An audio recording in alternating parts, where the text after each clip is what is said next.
Welcome to another wonderful episode of CPW. You are watching Tuesday Night Toxic. And I am your wonderful host, Kappa. Oh, before we get into what I'm sure you're dying to hear about last week, let's talk about everything that's happened last week. I know, anticlimactic and all that other stuff. Normally it would be the first thing I address, but with so many fun things happening, I just can't help myself. Whoa. First things first. Ashterial. Ashy poo. How does failure feel? Does it hurt? You've lost your husband, your tag team, and now the younger, better model has come out, taken your title away, taken your team. And if I'm sensing a pattern here, maybe you should go check on Grem. Maybe he's moved on to the better model too. The point is, you're lost. You're hopeless. I mean, how it was for everyone in the dead zone then, myself included. But that was kind of by my own hand. I mean, you know how that can go. Despite all that, I had to kill something off in me. But you've run away from everything, and now you're scared, lost, and a loser. You can't even play second fiddle anymore. Are you going to take this lying down? I do sure hope not. But the fact that I haven't seen an inferno set in your name to everything you've lost, well, that tells me you've also lost yourself as well. Oh, poor boo Ash. At this rate, I mean, by the end of the season, will you even be remembered? Something to think about, Ash. You might want to set that name up.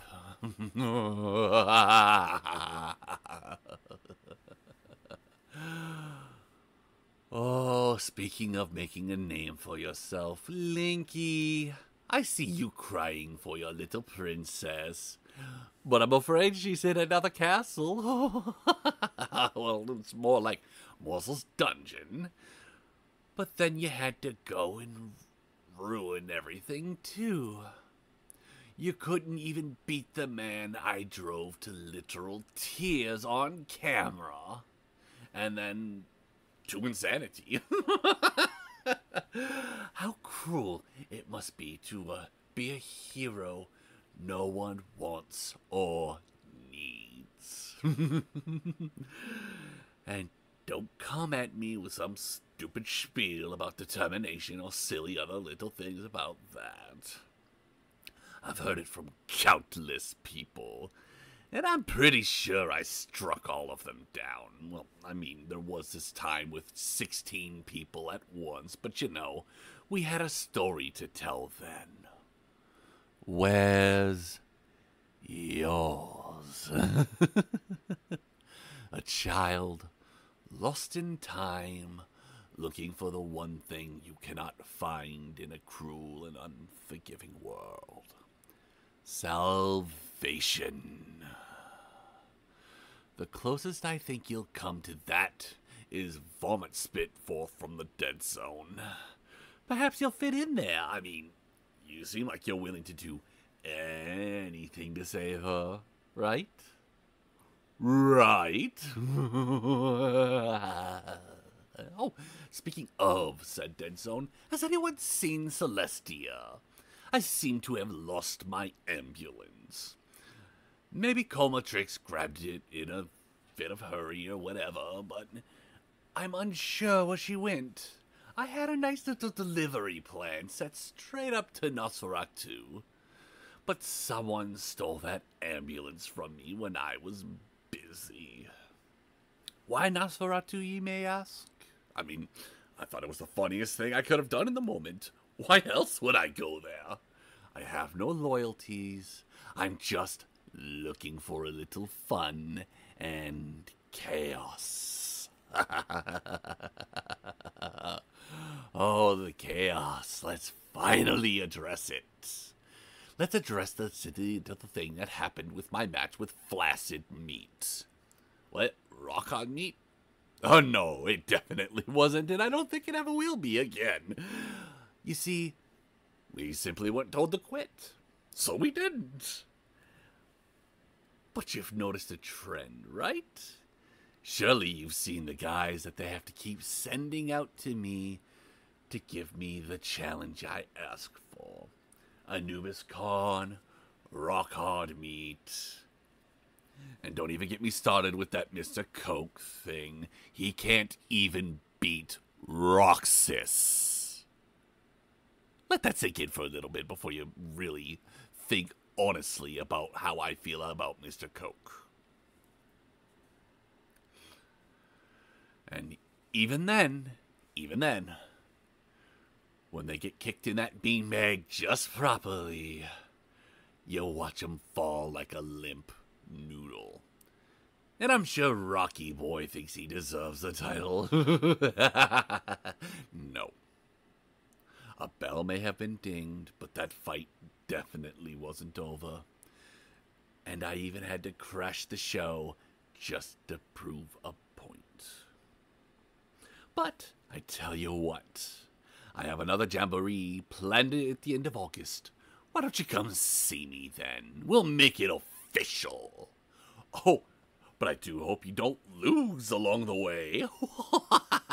You see, I'm going to let anyone that beats you come and challenge me officially. That's right.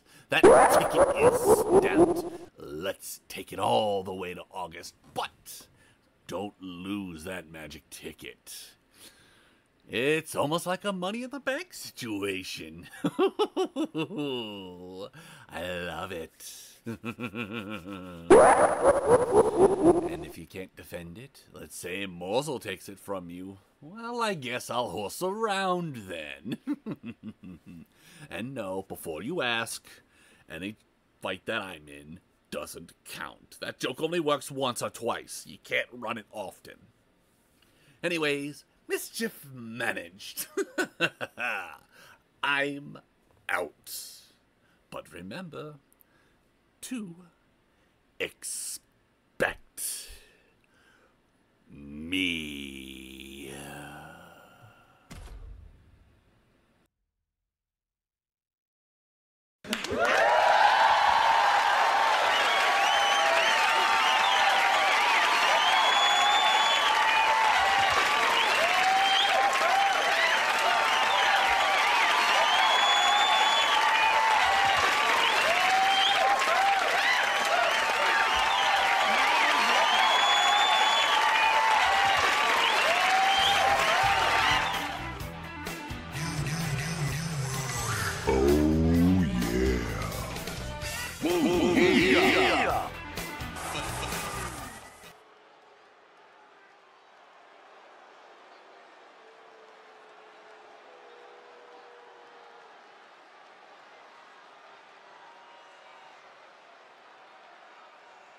The following contest is a fatal five-way Extreme Rules match.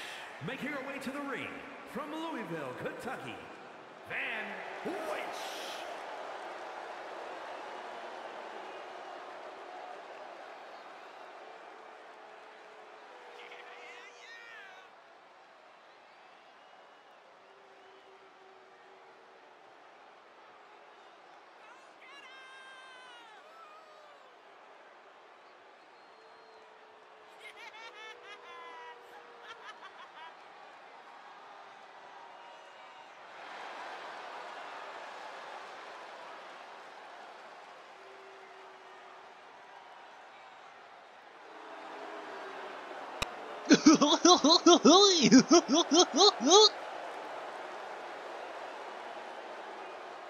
Roger, roger.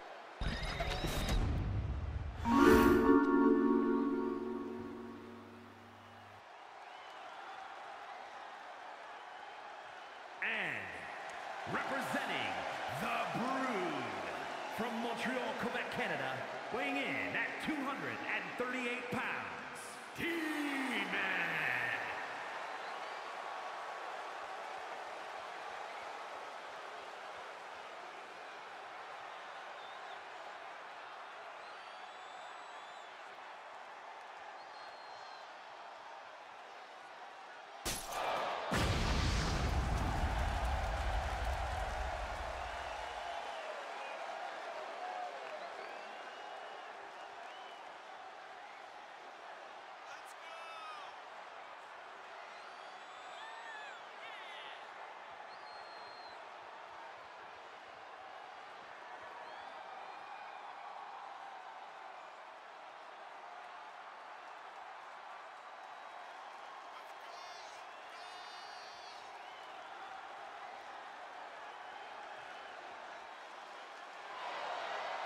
Party, dude!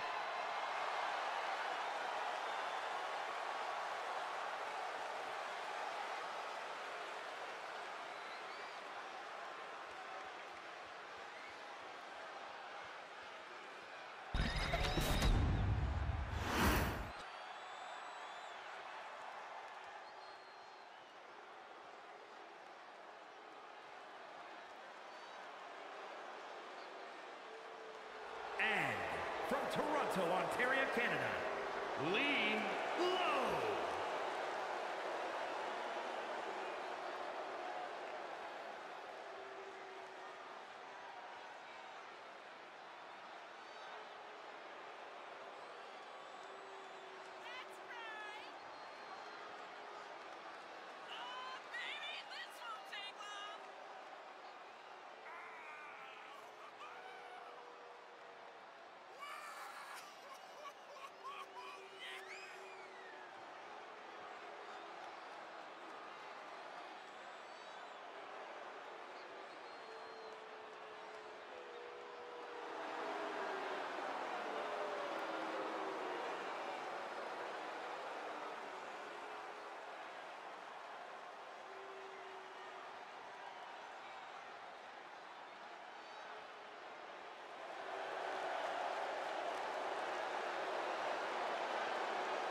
Representing the Terrors from Indianapolis, Indiana, weighing in at 253 pounds, a Necromancer.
All right, we got ourselves quite the matchup here to start us off.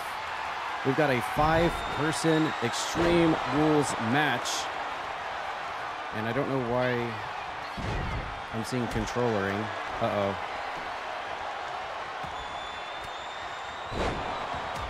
Man, I am so off my game tonight. Let's see. Oh, apparently I am playing as Demon. All right, let's restart this. Jesus Christ. I've never done this before, everyone. Hold on. Let me redo this. We'll skip the entrances.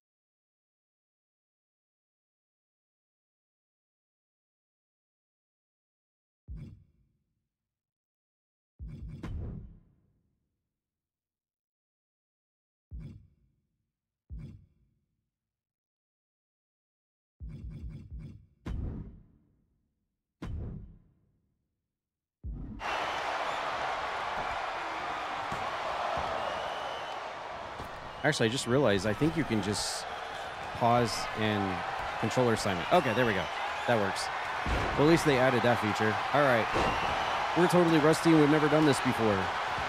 Welcome to the first ever EFED I've ever done before because my mind is in a million different places tonight and probably I shouldn't even stream tonight. But I did this for all of you, the people who love Croakitoad Pro Wrestling. See what I did? See what I did for all of you? While I should be packing and testing my secondary QuakeCon computer right now, I'm streaming CPW for all of you and all of your enjoyment. You're welcome. Big dubs, big dubs. But yes, we do have a 5-person Extreme Rules matchup set for the Hardcore title division. The division right now that is currently dominated by Jess Moxie, the current Hardcore champion, who defended their title belt against Psycho T last Tuesday.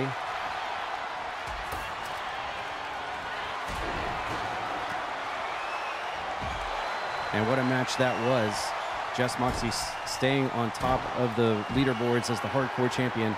But you can see here this match is chock full of contenders and competitors who want that Hardcore championship belt. I mean, look at this cast of characters we have right here. Male, female, demons, cannibals, vampires, necromancers. We've got it all in the Hardcore division. Oh my God, and Vampy, oh my God, Vampy's got the barbed wire bat with the nails sticking out of it. And with the Talon Demon, and now the Necro is out there with her. Butcher Pete with a pin on Leeloo inside the ring. But it looks like only a 2 count. Weapons are fully allowed. This is one big crazy way to start us off here tonight. Here at our show at Tuesday Night Toxic, we've already got a 3-star match rating. Uh-oh, what's this? Oh, Leeloo gets, you know, Leeloo does love licking things. She just licked the bottom of that can. Oh, look at Demon on the outside of the ring. Watch this, watch this. Oh, Demon just got coned by Butcher Pete. Demon just got coned by Butcher Pete. He'll be feeling that one in the morning. I guarantee you that. Yes, sir. We've got Necro. Oh, yeah. Oh my God, Necro is biting. Necro is biting Vampy in the ring.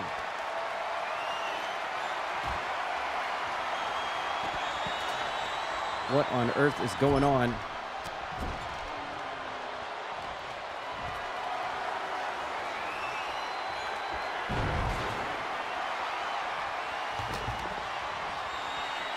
And we got Leeloo on the outside, dropping Butcher Pete face first.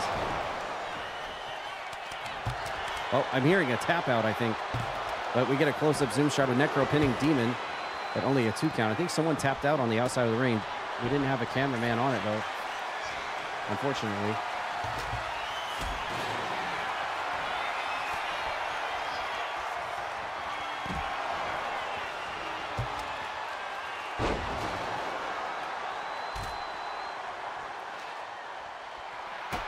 This is actually the Series X. We went through all the hassle of switching off PC and switching over to Xbox Series X because of all the horrible optimizations that the PC version of the game has and all the terrible issues that I've dealt with not only on this game but last year's game as well.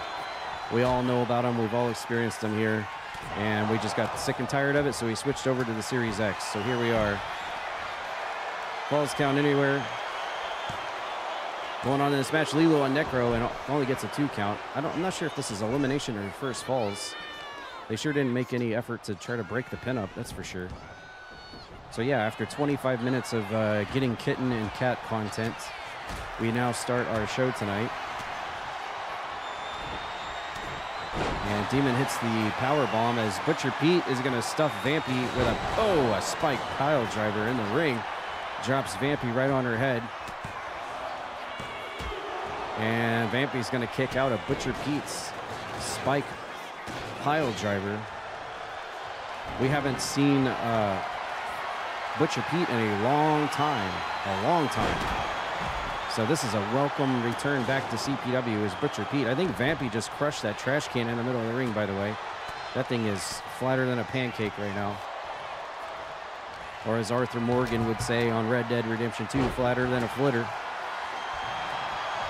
Vampy is going for the steel ring steps. We got Necro and Demon fighting on the outside. Butcher Pete and Leeloo on the inside. All right, you know what CPW has always been about, and that's always been about no holds barred. Male, female, whatever you are, it's all equal. Everyone fights everyone. It's always been that way. So it just made our job a little easier here at CPW when they just integrated that into the game anyways. Nice little function. We got weapons all over the place, by the way. We've got cones, stop signs, trash cans, steel steps. This match has completely broken down. Oh, that wasn't tapping out. It was Vampy slapping herself, getting her fired up. That's what I heard earlier. All right. And there's, we got his quickie roll up here for Butcher Pete inside the ring onto Leeloo, but only a 1 count. Oh, and Demon throws Necro head first. Or should I say laughing skull first into that ring post on the outside. Another spike pile driver onto Leeloo from Butcher Pete. And she just got spiked on her head big time. 1, 2, but she still powers out for the 3 count.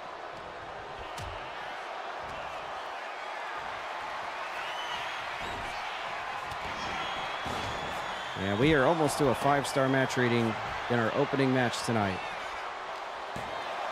Butcher Pete again with the cover, but Leeloo kicks out before the 3. Oh my God, Demon trips and falls all over those steel steps. He's going to be feeling that. We officially have a 5-star match rating right now. We have done it in our opening match. And we've just got weapons loitered all over the place here.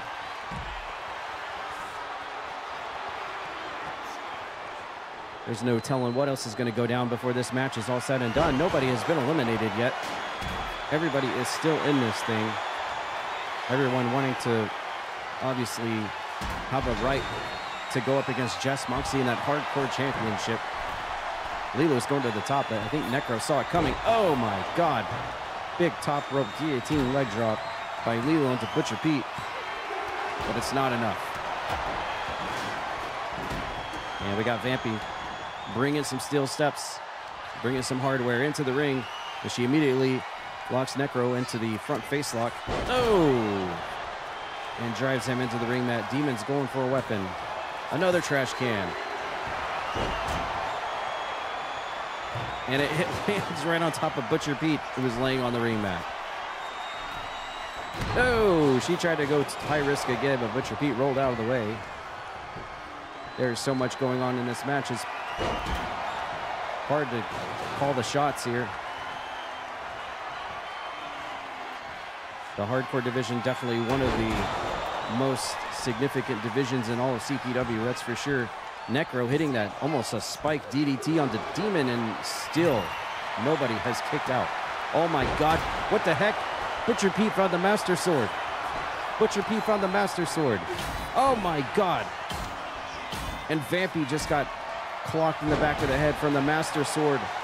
We saw that last Tuesday. It was the Master Sword death match between Miles and Linky. How did he find that sword? There were still more Master Swords hidden under the ring from last Tuesday's pay-per-view, where we saw Linky versus Miles. How the heck did he find that under there? Leeloo with a pin on Vampy. And a kick out. Oh, what the heck? Demon just spit some kind of toxic... Oh, my God. Demon from the depths of hell just spit something into Butcher Pete's face, something that he's not too unfamiliar with out on the Capital Wasteland, I'm sure, but still, it got him a 2.5 count there after the Demon spike. I'm sure surviving out in the Capital Wasteland like Butcher Pete has done, he experiences all kinds of weird fluids being thrown all at him and getting into his face and his eyes, completely irradiating. I'm surprised you got radiation poisoning. Nothing new for old Butcher Pete, that's for sure. And Demon turning his attention to Vampy, who had a stop sign. Still nobody has been eliminated. Uh-oh, outside of the ring. Oh, Butcher Pete getting drilled face first. And now the only person left in the ring, well, never mind. All right, Demon's back in the ring. And now Demon has got the Master Sword. And it goes to town on Butcher Pete. We've got the ladies doing battle on the outside of the ring. Demon with a pin on Butcher Pete. And we have our first elimination, Butcher Pete. He's back in Croakitoad Pro Wrestling. We haven't seen Butcher Pete in a long time, over a year for sure. But he is the first one eliminated. I guess he just got a little bit too casual on his time off in CPW.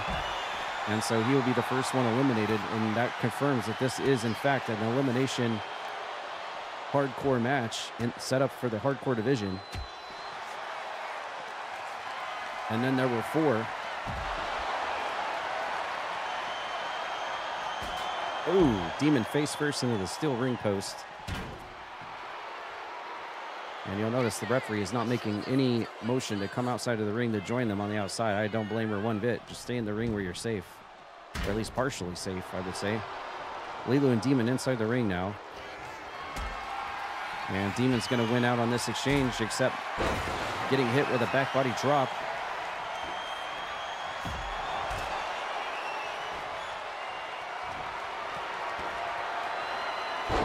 With a scoop slam onto Demon. And has got him hoisted up. Demon reverses out of that one. And here comes, no! And Demon driving the hard thumb into the side of the throat of Leeloo as Necro is, oh my God, he just threw a trash can at her. He just threw a trash can at her. I think Necro is on the outside trying to pop Vampy's head off. And here comes Demon. Nice pump handle slam. And almost, there's Vampy again slapping herself silly to get herself fired up in this match. Demon almost got the big win there over Leeloo with the elimination, but oh, Leeloo stays in this thing. A chop to the throat. Jeez. Is that going to be enough? It is. Leeloo getting chopped right in the throat, right in the larynx. And that'll be the end of Leeloo in this match here tonight, as then there were 3 left. Demon, Vampy, and Necro. Is this too easy for you? So here at Croakitoad Pro Wrestling, we literally have a vampire, a demon, and a necromancer in this matchup. Can you believe it? Oh, look at this. Oh, nice move there.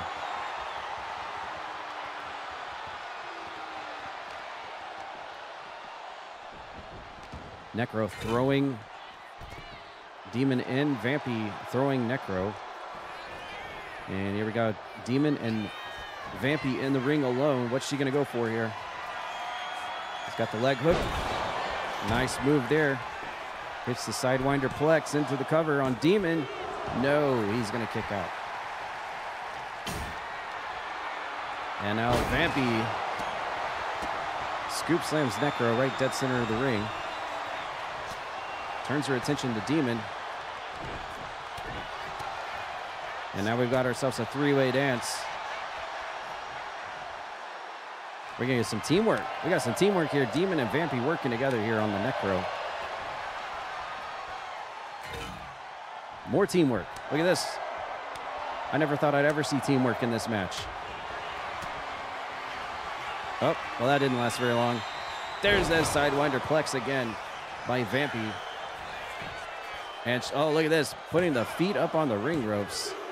And she gets the win with it. Oh, my God. How many times have we seen people put their feet on the ropes and it never works? It does work from time to time, and tonight was an example of that. But Vampy is able to eliminate Demon from this match, and then there were 2 left. Who will win out in our opening match tonight? Another Samoan drop from Necro. Hitting Vampy with a double, and now look at this. Deadlift presses her up. And hits the nice Oklahoma Slam, and into the covers. Necro almost gets it.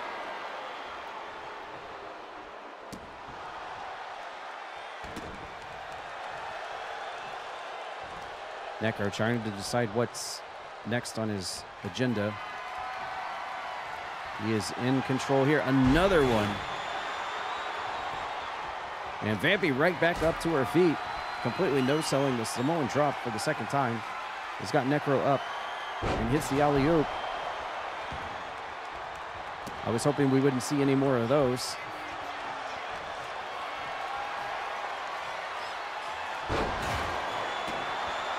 And Vampy driving Necro into the ring mat, stomping away.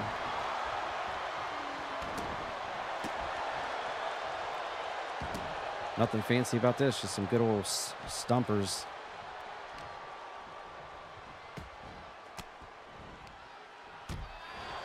Necro battling out of that side headlock position. Whips her into the corner.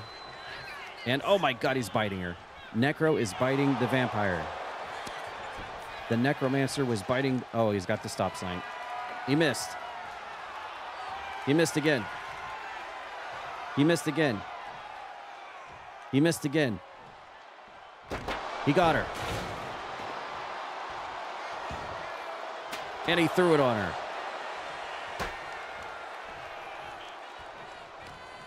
Red means stop.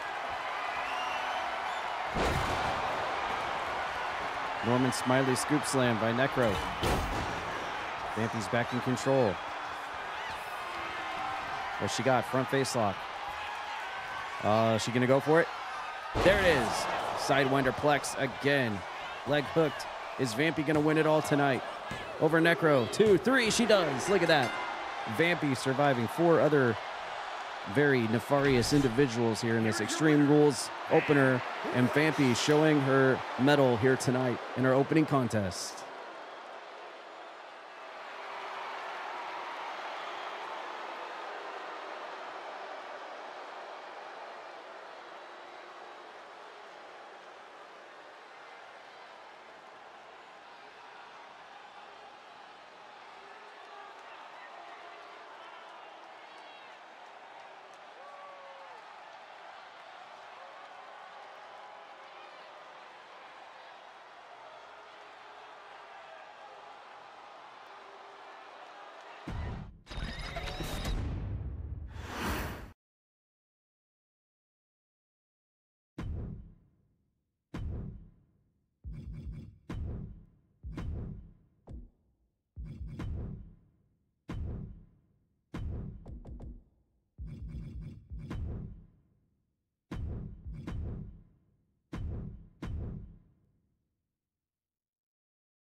The following contest is scheduled for one fall.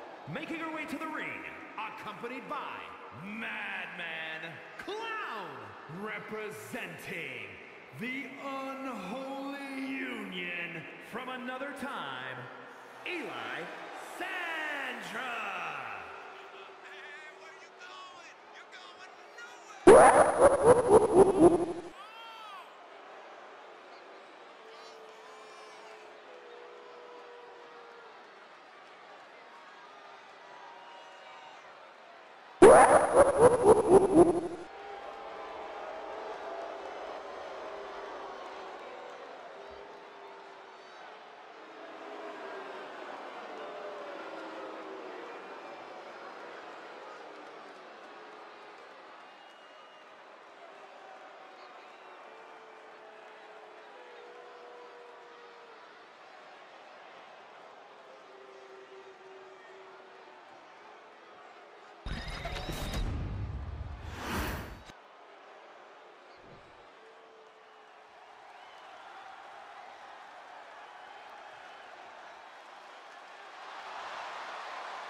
And her opponent from Little Rock, Arkansas, weighing in at 302 pounds, Rock Hardcore Me!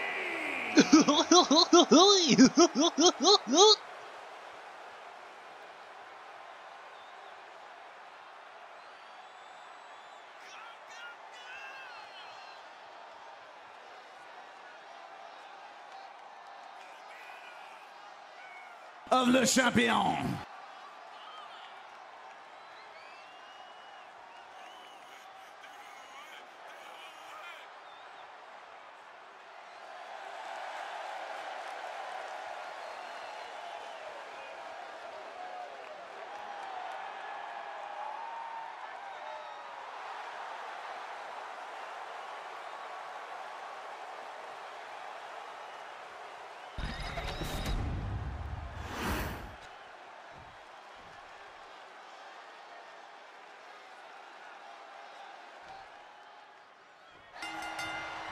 All right, match number 2. Here we go. We got Elissandre taking on Rock Hard Meat.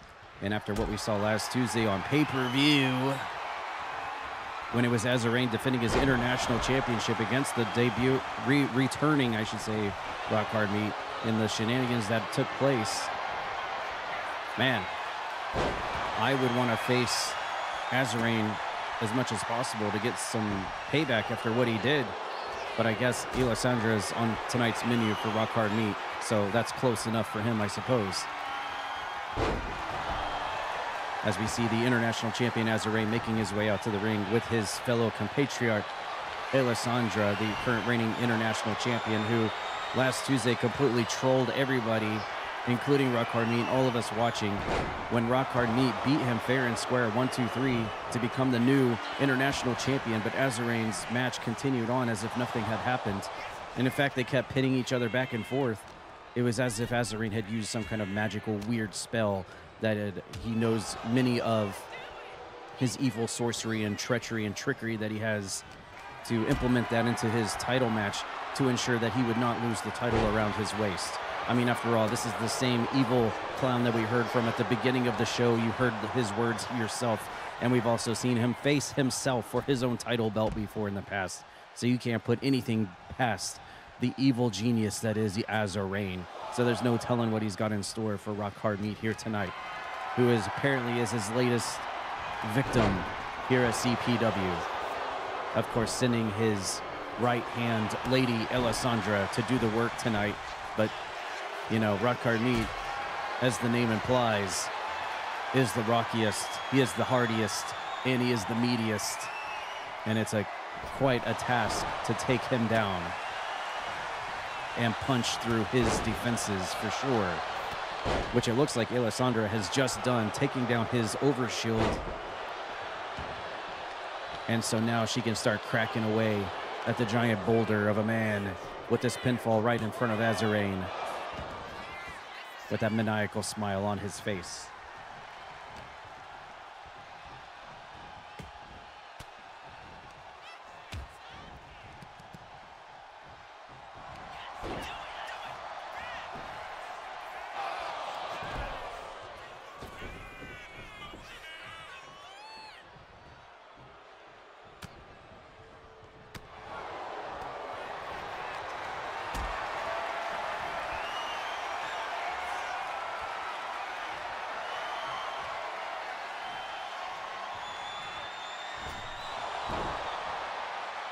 All right, look at that. Rock Hard Meat dropping Elissandre neck first over the top ring rope. And he's got her up again. Look at that big running power slam. Dropping Elissandre into the ring mat right next to our Kick logo. We are also streaming live on Kick right now. Oh, big Dominator. Shades of Farouk right there from Rock Hard Meat. Driving her into the mat. Oh my God, look at the face of Rock Hard Meat. I've never seen an expression on his face quite like that before. Not even last Tuesday when Azarain screwed him completely over for the title. He really thought he had it right there. And he dunks Elissandre up and over. And look at this. Finally, here we go. Azarain getting his dirty work in here with the distraction on Rock Hard Meat, allowing Elissandre to slowly get to her feet and try to get an offensive in here. Grabbing him from behind, but missing the running attack, which opens it up for Rock Hard Meat. The plan almost worked from Azarain, but Rock Hard Meat wasn't having any of it. A launching body slam, but Elissandre immediately kicks out. Rock Hard Meat gonna set her up. What is this? We could be seeing the jackhammer. No, she countered the jackhammer. That is Rock Hard Meat's one of his finishing maneuvers, the jackhammer. We all know it. And look at that nice move from Elissandre, firing back with her own move, pancaking Rock Hard Meat, making him fart through his barbarian flaps. And this match will continue on. 2.5 match star rating with Azarain with that trolly look on his face watching at ringside. There's no telling what else he's going to be getting up to before this match is said and done. Rock Hard Meat stuffing her up. And another one up and over.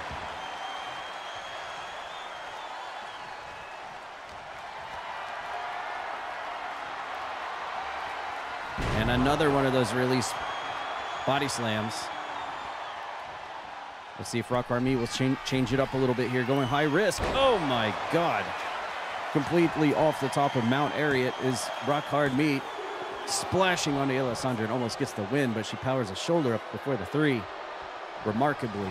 Azarain knows that the end may be nigh and brings a kendo stick into the ring. Look at the strength of Elissandre. Returning the favor with her own alley-oop. The referee immediately sees the weapon brought into the ring by Azarain and removes that from the equation. And Elissandre telling Rock Hard Meat to get to his feet.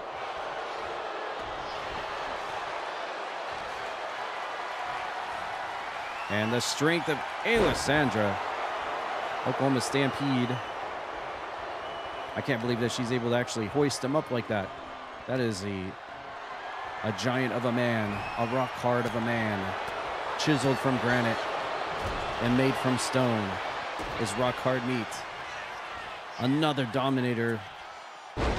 Big time move, big time. And he goes straight into the cover. This could be it for Elissandre tonight. Rock Hard, no. Match continues on. I can't believe it. I thought that was it, but he's going to go for the 1-2 punch here. Jackhammer time again. He's got her up and drives her into the mat right in front of Azarain with nothing more he can do. This could be it, and it is. Rock Hard Meat gets a little bit of revenge here tonight over Azarain's tactics last Tuesday on pay-per-view. And Rock Hard Meat is certainly not done with Azarain and that title belt.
The following contest is scheduled for one fall and is for the Non-Stop Honor Championship.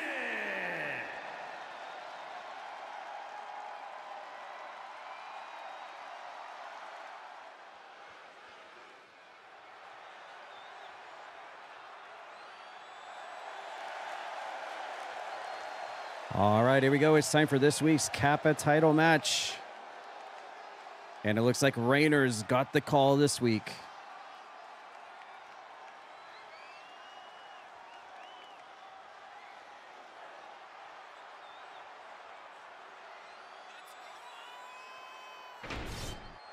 And he does it again. I mean, what is this, 4 matches now? Aiden Gallagher just refuses to come out here and have a normal entrance anymore. Ever since basically winning the Kappa title, he comes out here early, hides behind the steel ring steps, and takes out his challenger. I guess he figures that it's been working so far, so he might as well just keep the tactic going. We saw it actually as most recently as last Tuesday on pay-per-view when Aiden Gallagher had to defend the Kappa title against the one and only Hollywood Hulk Hogan, who showed up on pay-per-view last Tuesday to get a shot at the Kappa belt. Aiden Gallagher was able to defeat him, and well, this seems to be his new strategy. Come out here early, hide behind the steel steps, and get an ambush on his challenger for the belt. Get an early assault in on him, weaken him down enough where you can get him in the ring and have an easy peasy title defense. But this week might be a little different. It looks like Raynor turned the tables on the Dragon Aiden Gallagher, as he got a little bit of offense there on him despite being assaulted out of nowhere in the middle of his entrance.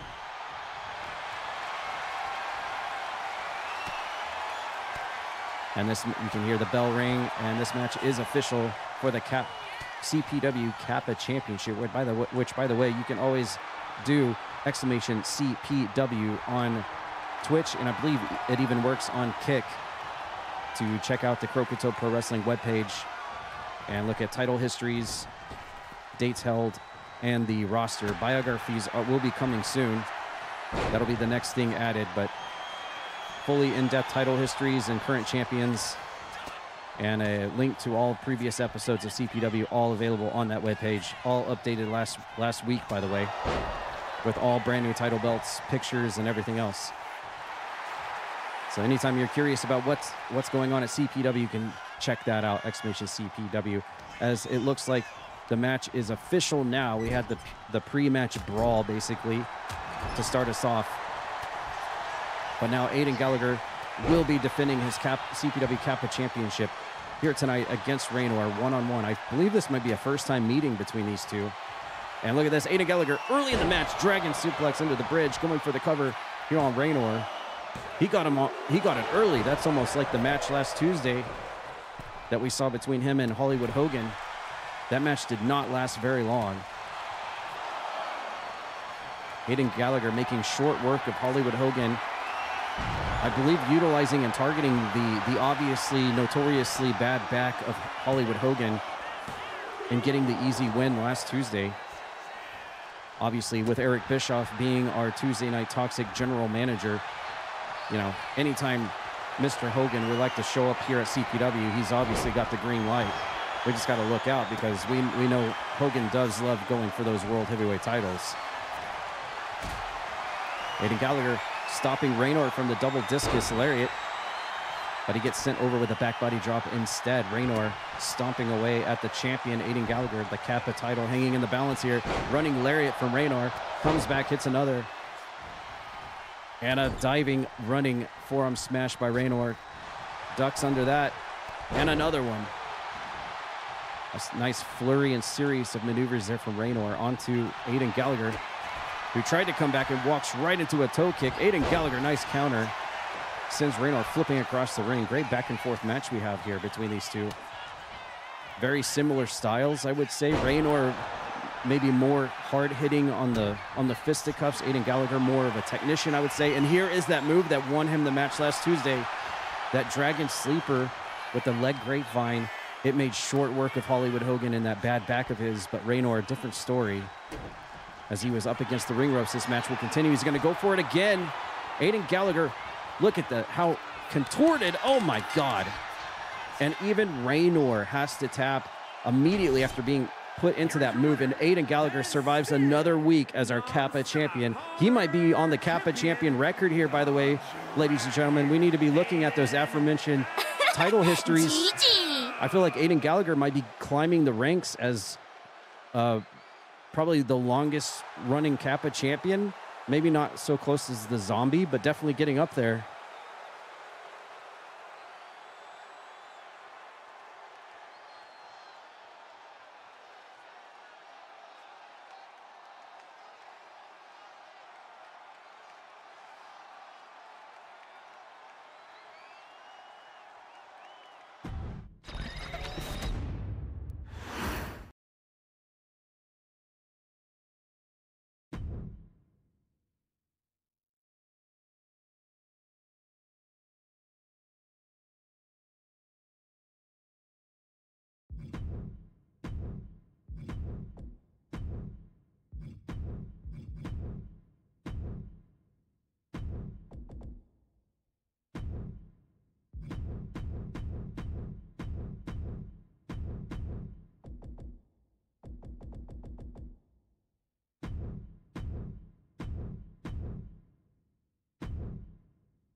All right, here's your first chance at this Tuesday show to see if you can find where in the world is Jimmy Zazz this Tuesday. Can you find him?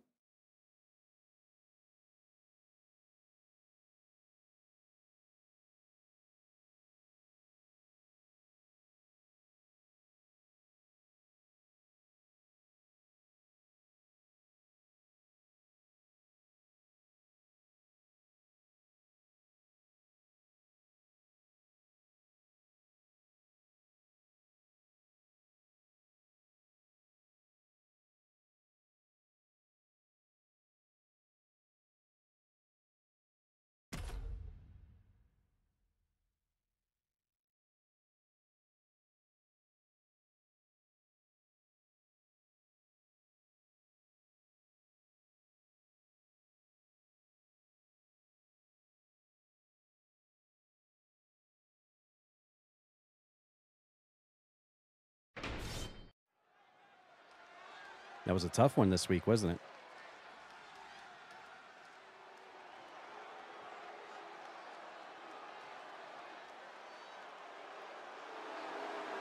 The following is a tag team match set for one fall. On the way to the ring, at a combined weight of 359 pounds, AJ Jacobz and Punk Aiden, the Awesome Ones.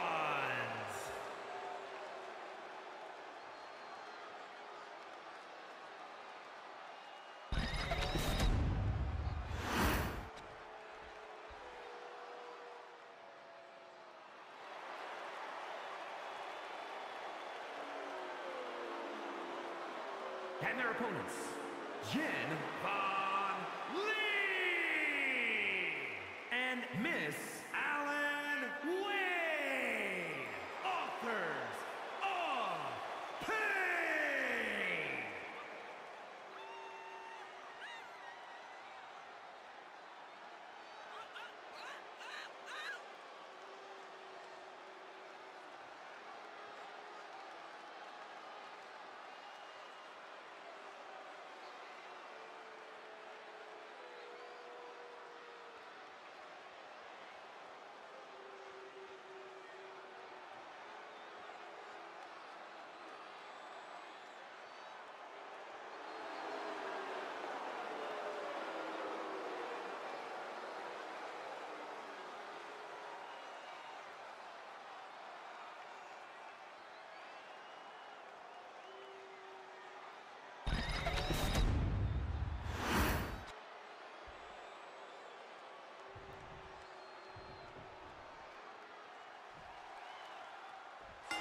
All right, here we go. Our next match here tonight, match number 4, tag team action. We've got AJ Jacobz and Puppy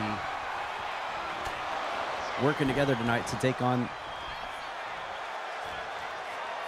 the team of Jen Von Lee and Monica, known as the Authors of Pain.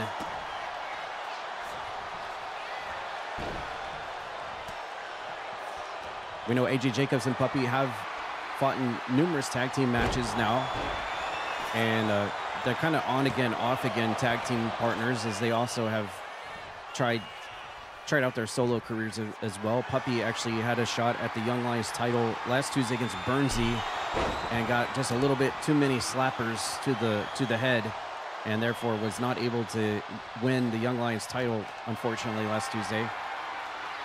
But when they are not going off on their own solo escapades here at CPW, they are actually teaming up, and it's a really fun tag team, a really fun, fresh-faced rookie tag team here in the tag ranks for sure.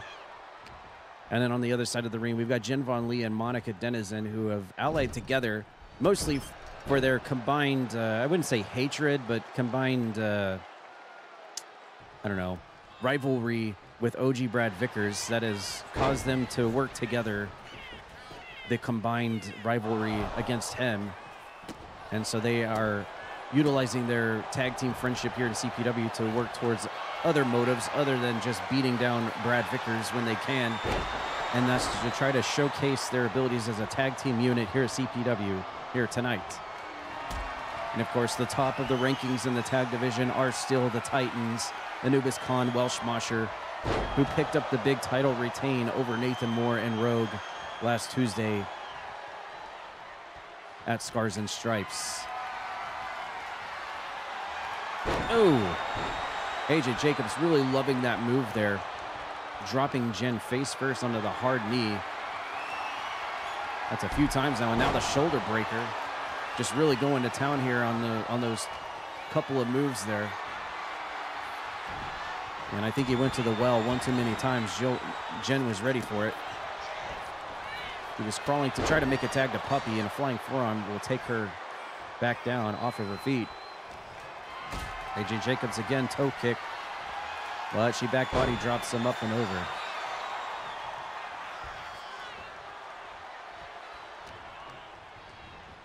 And Jen sends AJ Jacobz in over by Monica, but no tag made. Into the neutral corner now, into the kick corner. Jen now backing off to make a tag. In comes Monica for the first time. Tag legally made. And we know Monica is one of Mr. Wake's hugest fans. I believe she actually helped author a few of Mr. Alan Wake's publishings. Very close relations with Mr. Alan Wake. Knows him very well. And she has decided to come to CPW to help her friend Jen Von Lee take down OG Brad Vickers at any cost. AJ Jacobz has got her up. And a running sit-out powerbomb. A few times in the match now, we've seen that already.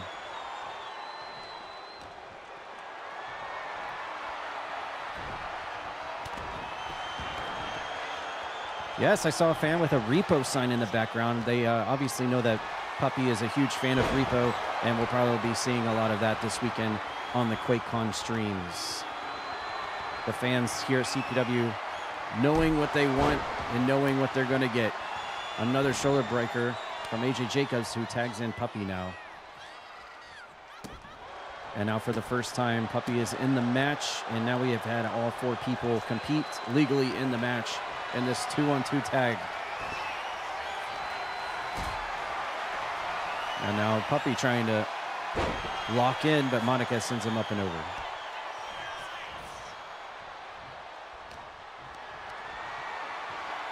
Monica returning the favor, scoop slam. Puppy trying to bonk her on the top of the head, but she's not having any of that. And a huge Yakuza kick from Monica takes Puppy off his feet, goes for the cover. AJ Jacobz in to make the save for his partner. Ooh, look at this. Nice hold here. Monica's got the ankle cherry picked here on Puppy, but not enough damage yet to that leg to force the tap out. Interesting submission move there from Monica as Jen Von Lee is now tagged back in. and is the legal participant. She's going to try to go in and get the easy pin, but I think it's a little too early in the match for that. Doesn't hurt to try, I suppose. Looks like Puppy's going to win out on that exchange and hits a Samoan drop.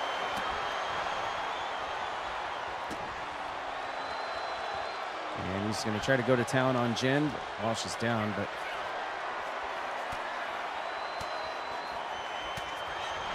back and forth maneuvers. Jockeying for position. Chops and punches, sending Jen Von Lee back towards Puppy's corner.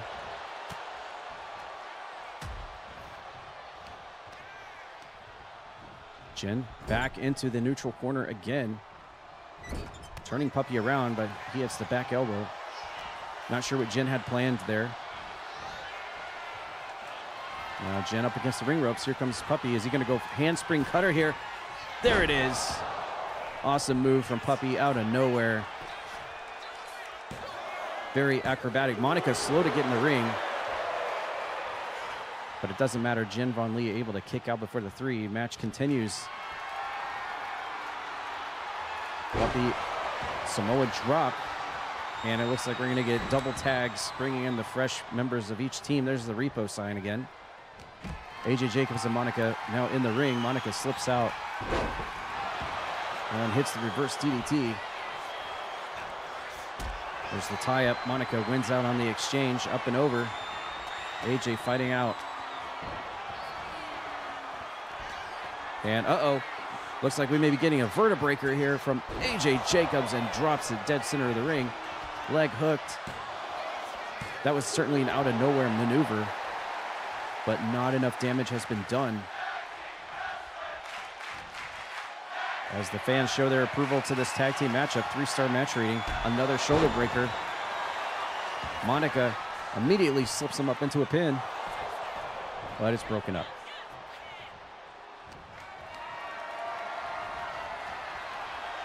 And AJ Jacobz reverse DDT. Monica kips up to her feet. AJ down. Nope. And he's sitting up and over, right next to his own tag team partner. Monica sending AJ Jacobz into the neutral corner again. Feints a punch, goes for a toe kick. AJ's back in control. Is this going to be that running sit-out powerbomb? There it is. He likes that move and the shoulder breaker tonight.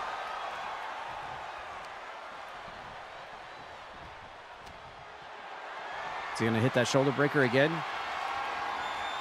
There it is. He's really going back to the well on those 2 moves tonight. Interesting. Another kick out before the 3. Got her up again. Scoop slam. AJ Jacobz going to go flying. Here he goes. Spiral tap, but nobody's home. Thank you for the hydrate. Monica's back in control. Got a bottle of water right here. Tie up. Monica sending AJ Jacobz next to Jen. And we're going to get some tag team moves. Monica and Jen working together, isolating AJ Jacobz. Double suplex.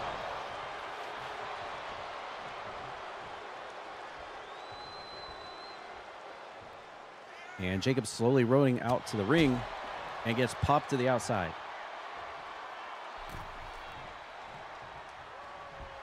I see a Lethal Company poster in the background. We got Repo and Lethal Company signs in this one match. How about that? Kneeling powerbomb from Jen.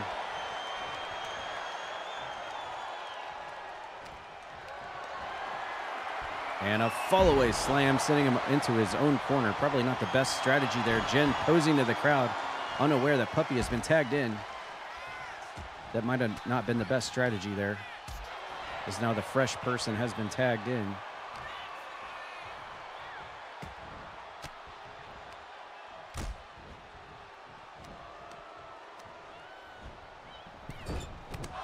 Ooh, nice kick from Jen.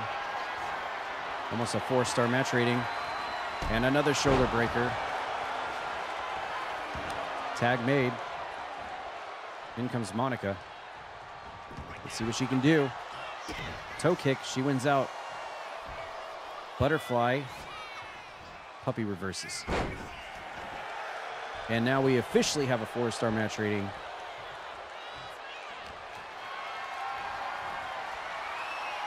Puppy, nice. Slamming her into the ring canvas.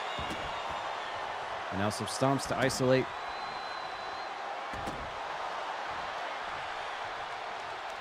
Does the plan work?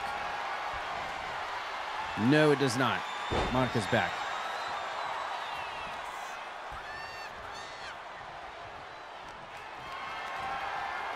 And scoop slam. And another rookie mistake from Monica, posing to the crowd tonight, allowing Puppy to make a tag to AJ Jacobz. That's the second time that has happened. Got to keep your eye on the ball. Uh-oh, he locks her in right in front of Jen, but Monica kicks out.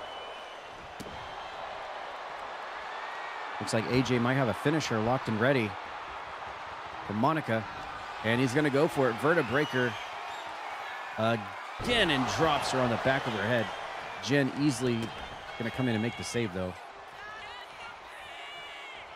Damage certainly has been done as Monica rolls completely out of the ring, and the tag made is to Puppy, who's going to follow suit on the outside. Out into the toxic fields of Tuesday Night Toxic. The land of ex-girlfriends and ex-boyfriends out here. The toxic pools where toxicity reigns supreme.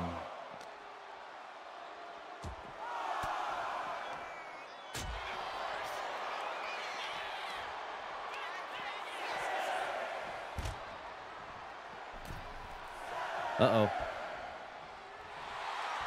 Monica's got to get to her feet. We are at an 8. Oh, no. And while the count is going up, Monica is struggling to get in the ring, and Jen gets popped off too, and she makes it a nick of time. Oh, my goodness. Puppy almost pulled off the squeaky clean ring out win there, but Monica comes back in milliseconds away and is going to hit the Styles Clash onto Puppy, but AJ Jacobz in to make the save. And now we've got ourselves a 4.5. 4.5 match rating here on a very unassuming 2-on-2 tag match. And now it's Jen's turn to try to keep it going, but Puppy rolls straight through.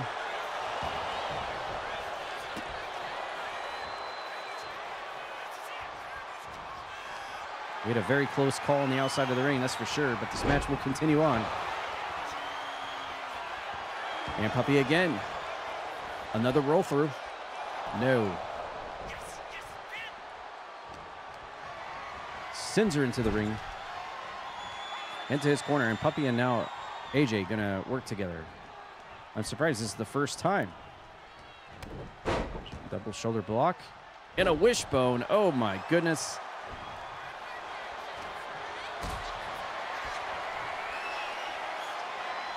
AJ Jacobz. And there is that running sit-out powerbomb right in the perfectly placed corner. If he wanted to go for a pin, that would have been perfect. Sends her into the corner again. Trying to go for tag moves again. Jen reverses. AJ Jacobz doing tag team 101. Isolation. Now goes the neutral corner. Jen just getting popped. Popped and rocked and socked and knocked. Up she goes. There it is again. He's hit that about 5 times in the match.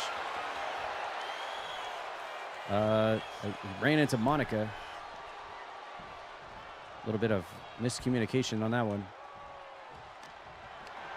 I think he forgot this was a tag match.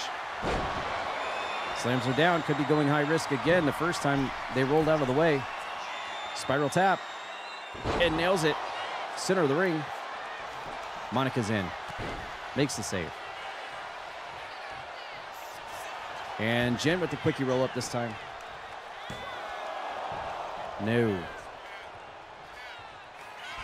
And oh my God, AJ Jacobz ducks, and we get a nice close-up of Puppy's butt on the camera. Thank you, cameraman. Vertebreaker from AJ Jacobz onto Jen. Drops her on the back of her head, and that's it. Great back-and-forth match. 4.5, I believe. AJ Jacobz and Puppy picking up a tag team win here tonight. GG. The Awesome Ones.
And his opponent, from Little Rock, Arkansas, weighing in at 344 pounds, Jeremy Moore.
All right, here we go. We got ourselves quite the match here. And usually Ryan Matthews almost always towers over his opponents in any match that he is, but you can see just how big RAJI is as he towers over Ryan Matthews. That is just how big the big biscuit is, our former world heavyweight champion. I'm sure he doesn't want me to say that here on the broadcast, but you know, last Tuesday, 7 days ago, at Scars and Stripes, it was the main event. Wizard Boz defeating RAJI to become the world heavyweight champion for the first time ever in his entire career. Wizard Boz, our current world champion. And RAJI wants a little bit of payback here tonight. He's going to try to do it at the expense of this crazy psychotic weirdo known as Ryan Matthews, who is elected to look like almost like a Jeepers Creepers stand-in. Halloween comes 365 days a year for Ryan Matthews now. Almost a dead set fit for the Dead Zone, I would say, if we only knew what the Dead Zone was up to these days anyway. But nevertheless, two big boys going to go to battle here. We'll see if Ryan Matthews can actually, you know, a lot of eyes on Ryan Matthews in this match as well, because he's, you know, if he can take down a former world heavyweight champion, someone as big as RAJI, I mean, he could have some bragging rights as well to everyone to say, look, I took down the world champion myself here tonight. So this should be an interesting match for either of them. RAJI would obviously, you know, prove his dominance here tonight by saying, look, I took out all my frustrations out on Ryan Matthews, and so here we are. So the grab thing is what is happening is what happens when you fight against a monster such as RAJI or someone like Anubis Khan or Welsh Mosher or even Rock Hard Meat. You'll notice they have that little overshield over their health bar as we get about 60,000 chops in the corner. It's a good thing Ryan Matthews is wearing overalls. That just means that they have an extra overshield over their bar. And so Ryan Matthews has to eventually crack through that purple bar, get that out of the way, and then he can go start getting to business on RAJI. So he's just got to slowly try to chip away at that big man overshield to get down to the green bar. Consider it like a halo overshield, if you will. And there's not too many of them, but all the big boys do have one of those. It's not always a guaranteed win, as we saw. RAJI did lose the world title last Tuesday to Wizard Boz. So you would think, oh man, well that's an obvious win for anyone who has that. Well, not always the case. You never know what the AI is going to do. But just to explain that a little bit more for anyone that wasn't aware. Oh my God, and there's the pounce from RAJI, sending Ryan Matthews flying. And I think he had a little bit of fart propulsion on that one to help him blast through that, if you know what I mean. Appreciate everyone being here tonight watching CPW. I did see we had a few brand new faces join the Discord server. Thank you for that. If you want to shoot me a DM to remind me that you'd like to be on the roster, just go ahead and do so. I'm more than willing to work with you about getting your character on the show, of course. If you don't have one, just shoot me a Discord DM and I'll get around to it once I get back from my QuakeCon trip. Nice move there from RAJI, Oklahoma Stampede. That's actually the move that won him the World Heavyweight title over Grimm. Will it do the deed? It will not do the deed tonight against Ryan Matthews, however. And RAJI trying to just stay on him. That is the game plan. Another Samoan drop. Spiking Ryan Matthews into the mat. RAJI posing, trying to get Ryan Matthews up to his feet, and he does. Sends him into the corner. And more chops. More chops. All the chops. Chops. Lamb chops. Pork chops. The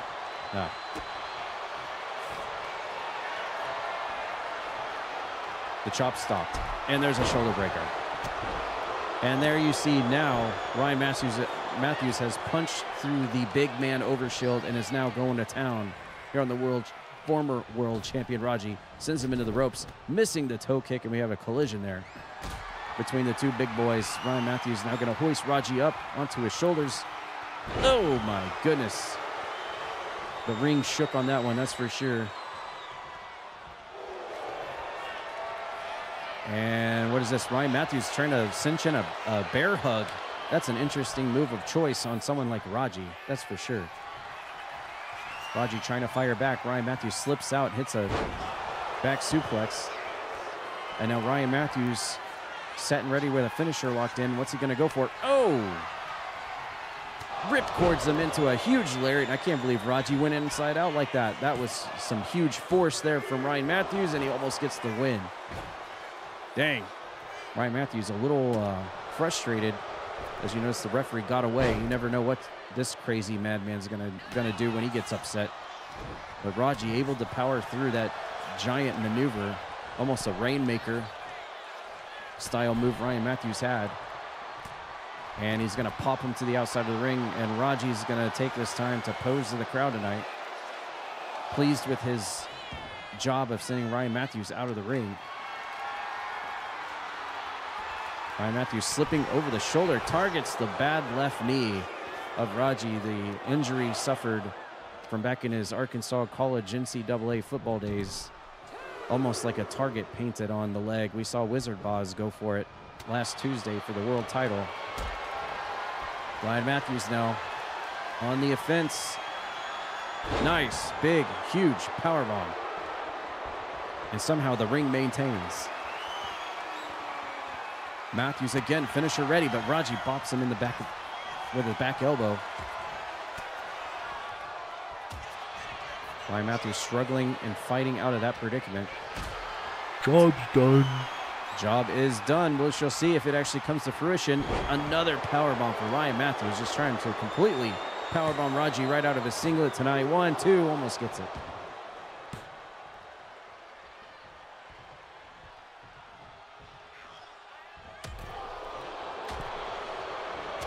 Now he's tucked into the corner.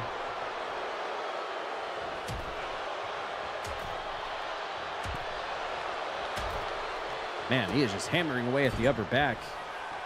RAJI now. Uh-oh. Oh, my God. He just mashed his potatoes. Ryan Matthews, all the oxygen knocked out of his lungs for sure, getting hit with that big barrage, and then gets slammed right after the fact. The crowd is saying one more time, but RAJI's going to go straight for the pin. Is it going to be enough? Almost. Ryan Matthews stays alive in it. I'm actually quite shocked. Oh my God, he launches him again. I'm surprised he didn't fly out of the ring.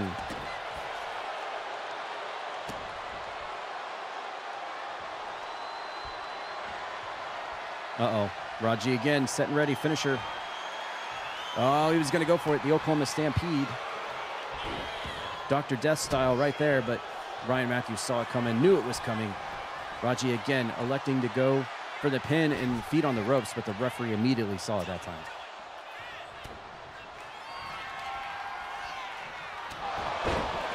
And Ryan Matthews back on the attack, going for his own pinfall. RAJI a little stunned here. 1, 2, almost gets it.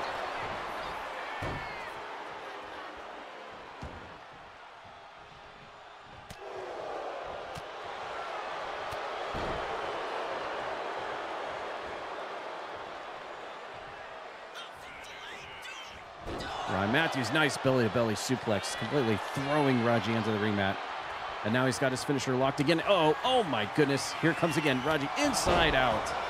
Man, hammering blows from Ryan Matthews there, sending the former world champion down. 1, 2, and he gets it. I can't believe it. Ryan Matthews comes out of nowhere and will certainly have some bragging rights here, putting away the former world champion RAJI tonight in one-on-one action.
The following is a tag team Extreme Rules match. And Betty and Psycho T, the Final Testament.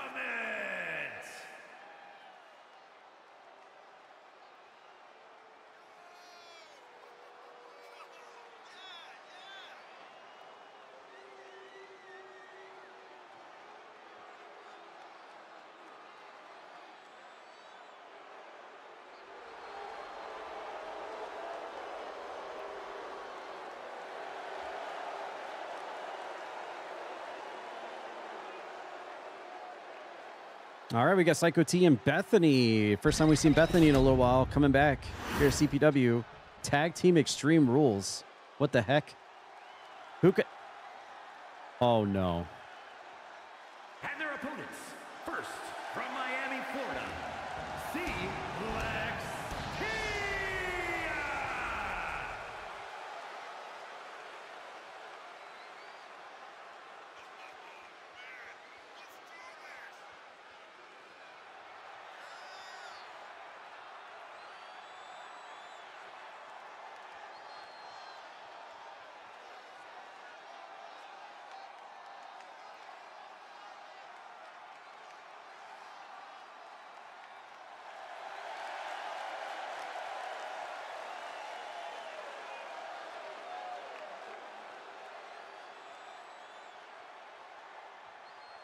Wait a minute.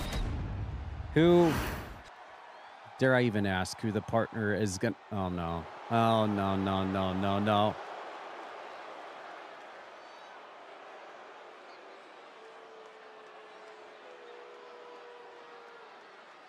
And representing the Undead from Norman, Oklahoma, weighing in at 239 pounds, 10 Peters.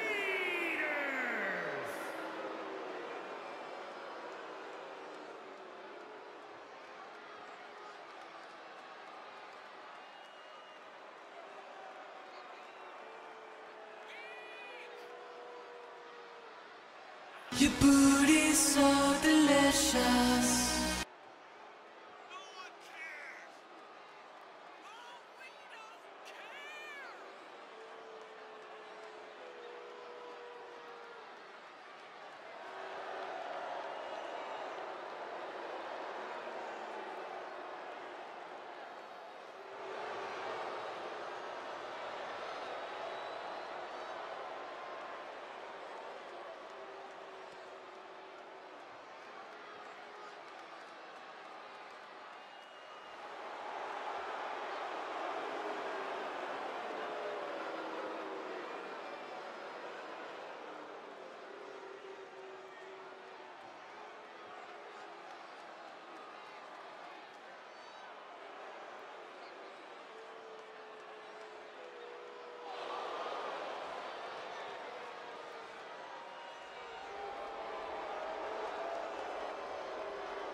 What?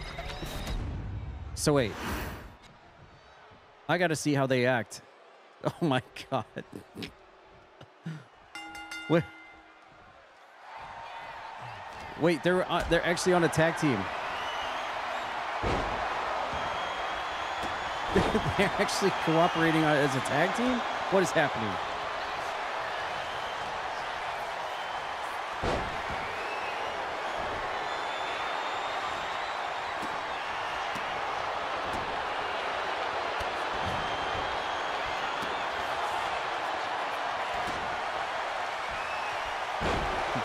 I can't believe this. So wait, they're actually cooperating as a tag team unit here tonight against the combined forces of Psycho T and Bethany in this 2-on-2 tornado match, which is set for Extreme Rules, apparently.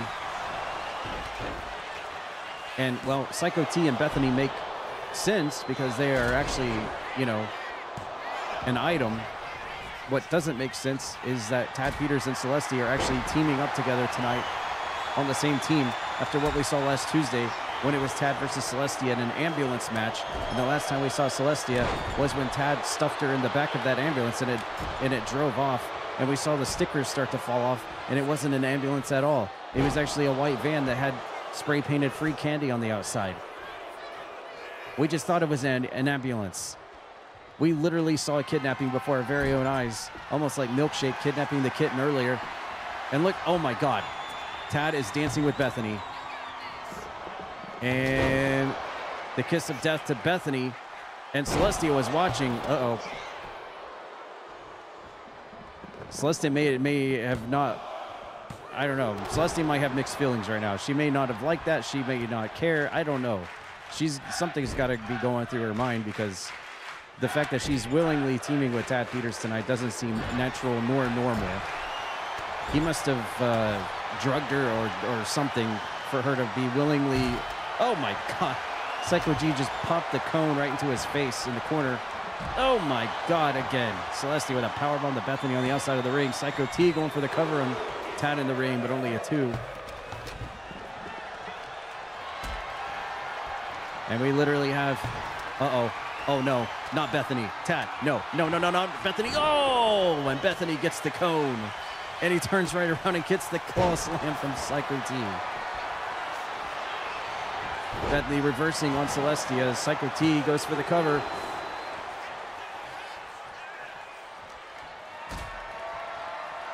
And now we got the ladies on the outside, the men on the inside. Psycho T about to go for the razor's edge on Tad Peters inside the ring. Still wearing... Oh, he was able to break out of that predicament. Of course, wait, we got La Chocla. I see La Chocla on the outside of the ring. Bethany found La Chocla. We'll have to see if that comes into use. Psycho T getting completely thrown out of the ring. Bethany now trying against Tad, but he's able to reverse it. And now Celestia's got the cone. Uh-oh. We could be seeing a zombie maker here on Bethany. Oh, and he connects. The finishing maneuver of Tad Peters as he goes for the cover now. And Celestia going crazy with the cone. Oh, wait. Celestia's going to give Spence the cone. Oh! Spence and Bethany both got coned tonight by this cohesive unit of Tad and Celestia. I can't believe those words just came out of my mouth. What is happening right now? Oh, wait, no! Tad just coned Celestia! Tad just coned Celestia! What are you doing? That's your partner! Oh, and Bethany with a cover on Tad, but he immediately kicks out.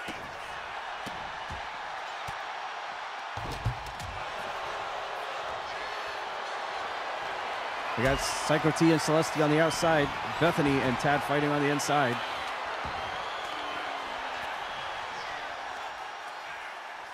Uh-oh. What's this? Oh, nice move from Celestia. Oh, nice. Uh-oh. We got a cloverleaf on the inside of the ring. Submission by Tad onto Bethany. But she's able to break out of that, showcasing her leg-based CQC skills to get out of that submission hold. That's a good thing. Celestia throws Psycho T back into the ring. Bethany going for the steps. And now the ladies are going to do battle again on the outside. Uh-oh. And speaking of CQC, Bethany's got Celestia all tied up in that armbar. And Tad's coming quickly out to save his newest obsession, which is a Celestia, apparently. Not only stealing her wardrobe, and I'm wondering if that wardrobe has in fact been washed at all ever since he put it on. He's been wearing that Celestia gear for over a month now. Has it been put into the washing machine? I don't know. But he apparently also stole her theme song. Psycho T going for the cover on Celestia while Tad was posing on the apron.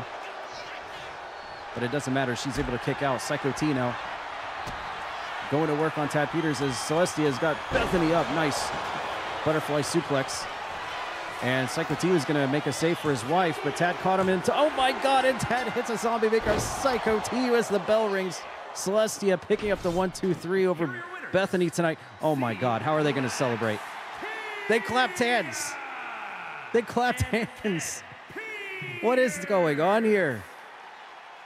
Something must have happened. He had to have drugged her. He drugged her. And a 5-star match on top of that. What is going on? He drugged her. She's hypnotized.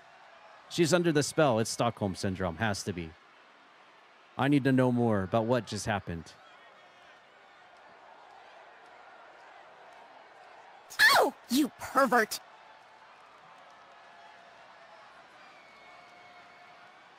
Not your day, motherfucker!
Wait, we found him. We found him. The following contest is scheduled for one fall. Making his way to the ring, representing the good guys, from wherever he wants, weighing in at 215 pounds, Jimmy Zazz.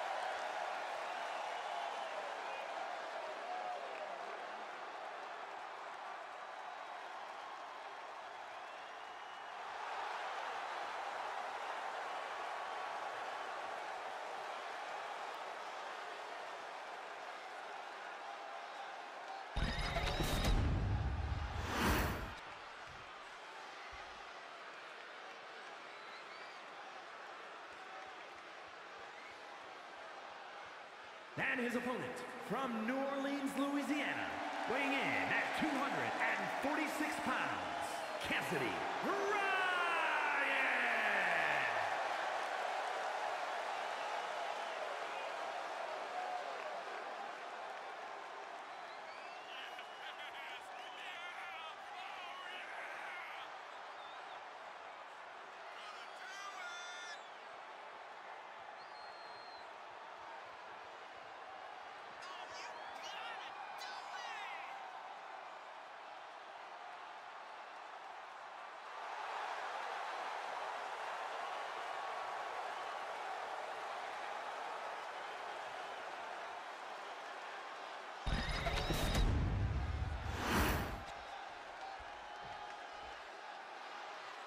Well, gee willikers, it's been a long time since we actually have seen Jimmy Zazz in a match.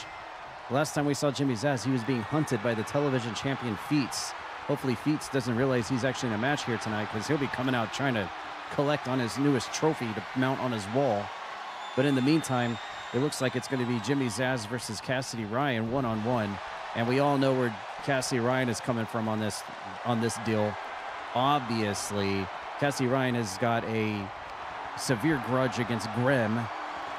We remember 2 weeks ago on this very show, he came out here and just completely annihilated Grimm in a promo, saying that he was about to die, that he was being sent back to the hospital, procedures from his personal medical problems, and that just go ahead and put him out of his misery once and for all and let him be the one to do it. And then he showed up last Tuesday on pay-per-view and was calling him out again, and Grimm actually showed up. And then what does Cassidy Ryan do? He immediately tucks tail and runs and leaves.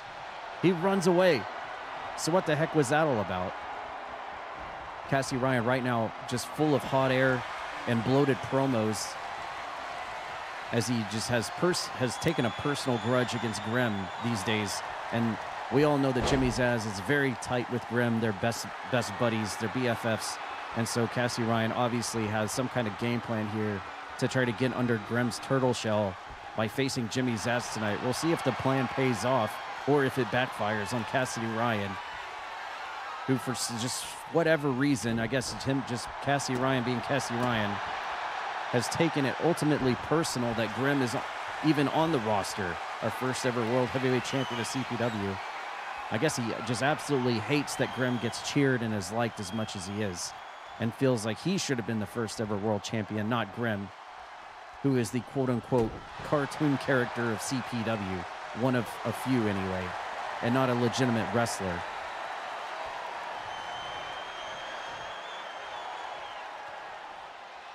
I mean, on paper, you would think Cassie Ryan should make easy pickings of Jimmy Zazz here, but one thing's for sure in the land of Croakitoad Pro Wrestling, you never underestimate your opponent.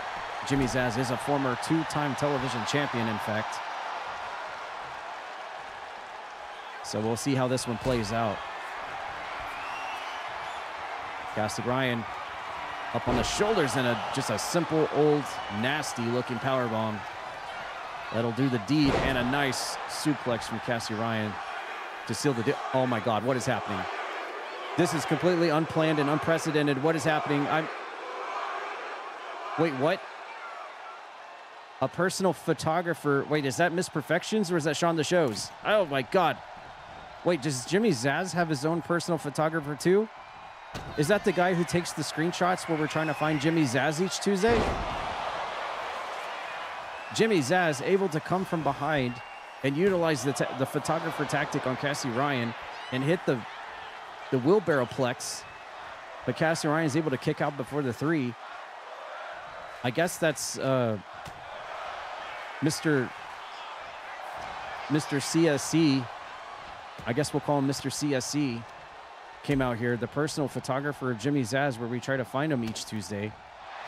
You know, the little mini game that we have here at CPW each Tuesday. He's the guy that takes the pictures, and Cassie Ryan has got Jimmy Zazz locked up tight in a sleeper hold, looking to try to wear him down and maybe get a tap out. What is that, a Miley Cyrus sign in the back? Jesus. Covering now by Cassie Ryan, who just wants to make short work with Jimmy Zazz. So he's got more ammunition for his upcoming promos, no doubt, against Grimm. The plan from Jimmy Zazz almost worked, but Cassidy Ryan able to fight through the photographer lateral press. Very cocky pin there from Cassie Ryan. Wouldn't expect anything less from him anyway. And now Jimmy Zazz has got Cassidy up on the shoulders, and it's a gut buster. Over the knee, Jimmy Zazz cover now. And a quick kick out. Hey, AJ Cool Kid, welcome in. Cassie Ryan locks him up. He's got him up in the fireman's position. Jimmy Zazz. Shoulder breaker. Yet another one tonight. In the land of power bombs and shoulder breakers, it seems, and gut busters, we present to you CPW Tuesday night. Cassie Ryan squiggling out, hitting another side suplex on the Jimmy Zazz. Great move there. Cassie Ryan now locked and ready with a finisher. What's he got in store for Jimmy Zazz? Oh, he's got him locked up, cinched up and locked up again in that massive sleeper hold. He's not going in, rear naked choke, but Jimmy Zazz fights out of it. I can't believe he did that. I thought for sure that was it.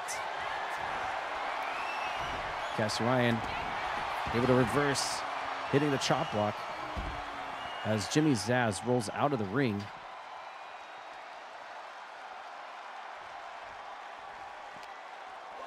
And Cassie Ryan throws him right back in.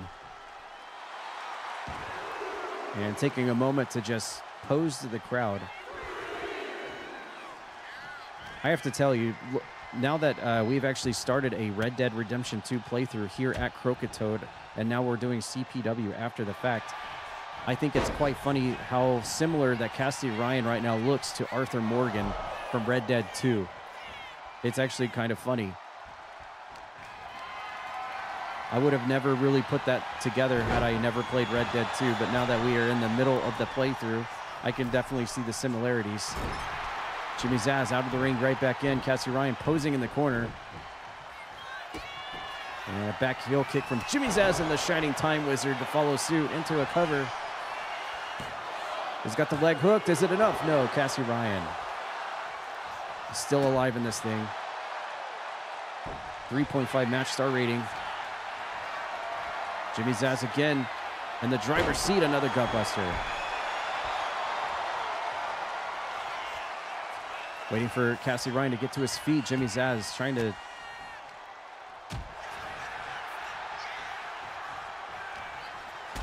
get back into the momentum here. Jimmy Zazz fighting out of the powerbomb position. And an Irish whip into the neutral corner. Couple of jabs. Cassidy Ryan getting the brunt of it right now. Over the line! Over the line. Mark it 0, Smokey. Rolls him over. Does Jimmy Zazz have it here? No. Cassidy Ryan still alive in this thing. Jimmy Zazz in control. Unprettier.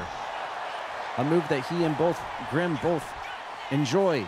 Is that enough to put Cassidy Ryan away? Has Jimmy Zazz done it? 1, 2, 3. Oh my God. Cassidy Ryan's plan to spit in the face of Grim tonight backfired, and Jimmy Zazz picks up the win over Cassidy Ryan. What kind of toxic words is he going to talk about next Tuesday as we see the Miley Cyrus sign again in the crowd?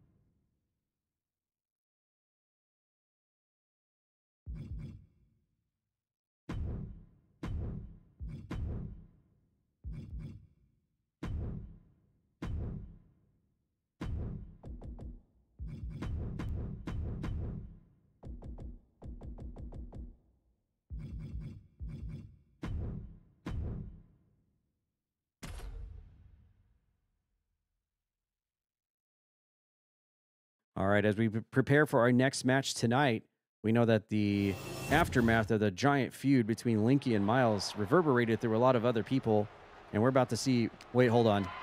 We've got commotion going on. Oh, my God. Can we get a camera in the back, please? What is this? All right. All right, we've got a cameraman finally set up. What the heck is... Oh, boy. Okay, so we saw what happened last Tuesday at Scars and Stripes. It was Alicia fighting Connie in a buried alive casket match where Alicia stuffed Connie in a casket and she got sent back to the lands of Hyrule, to which Linky is off in a faraway land trying to dig her up and find her wherever she is right now. So he's preoccupied on his own quest to try to get her back. Not currently at CPW right now. And it looks like now that Alicia has done that to Connie, she has moved on to the next person who put her mother out on the injured list. We remember it was that 3-on-3 matchup we saw back at, I believe it was at Beach Brawl, where it was Shadow, Chrono, Linky, and Connie who won over Alicia, Jennifer, and Miles. And they took great links and great pleasure to completely annihilate Jennifer. We sat there and had to watch it for like 20 minutes as the three of them just completely put Jennifer on the injured list. And now that Linky has been dealt with in the terms of Miles, and Connie has been sent back to wherever the land she came from, I hope that Shadow Chrono didn't think that he was going to escape the wrath of the Miles madness, because he was the third person involved in that equation and putting Jennifer into the hospital. And I guess this is Alicia's attempt at trying to get some revenge on the last person on our target list tonight. We'll see if this actually pays off for her, or if Shadow Chrono will actually come out the winner in this thing unscathed. Nevertheless, a brawl that has turned very, very much personal. And Shadow Chrono does not have any allies right now. As before we said, Connie has been shipped back to Hyrule, and Linky's off in the faraway land trying to get her and rescue her back. So Shadow Chrono is all on his lonesome here tonight as he gets DDT'd into the plants. I'm glad that's not my garden. I'd be mad if people were stomping around wrestling in my garden I just planted. Hell nah. Hell nah. Y'all best be getting out of that garden. So this thing is way too personal to just wait and fight in the ring. This thing was destined to be broken down from the very get-go. You're not going anywhere, motherfucker. That's right. I think I just heard Shadow Chrono say that to Alicia as she drop kicks him in the back of the leg. You'll notice no referees back here, just a straight-up street fight we have right here on our tonight's episode of Tuesday Toxic. Alicia trying to finish out her hit list after what they did to her mother several weeks ago. Weapons are obviously allowed in this thing. I mean, anything is allowed. There are no rules in this thing. Just whoever can't wrestle or fight back anymore, I guess that's when the match ends, if you want to call it a match. So I'm actually surprised we haven't seen any kind of like... Are those apples up there by the trash can, by the way? Who in their right mind would ever pick up one of those apples up there by that trash can by the door and eat that? Oh, never mind. I just immediately thought of someone as soon as I said that. I immediately, and you guys know who, yes, you guys know exactly who I'm talking about. I don't even have to say the name. You guys knew exactly who I was thinking. Yup. You guys knew. I didn't even have to say anything. We all knew it. We were all thinking it. Shadow Chrono airplane spin, making Alicia and himself dizzy here in this street fight on the outside of the arena. And another one to really make Alicia dizzy as possible. Shadow Chrono trying to fire back here. And he's got her. Oh my goodness, what a brainbuster. Spikes her head into the pavement. That's not wrestling padding, ladies and gentlemen. That's not any kind of canvas padding at all. And we're in the garden again. We are in the garden. Shadow Chrono's got Alicia. He just shoulder breakered her into the bush. Into the flowers. Into the lavenders.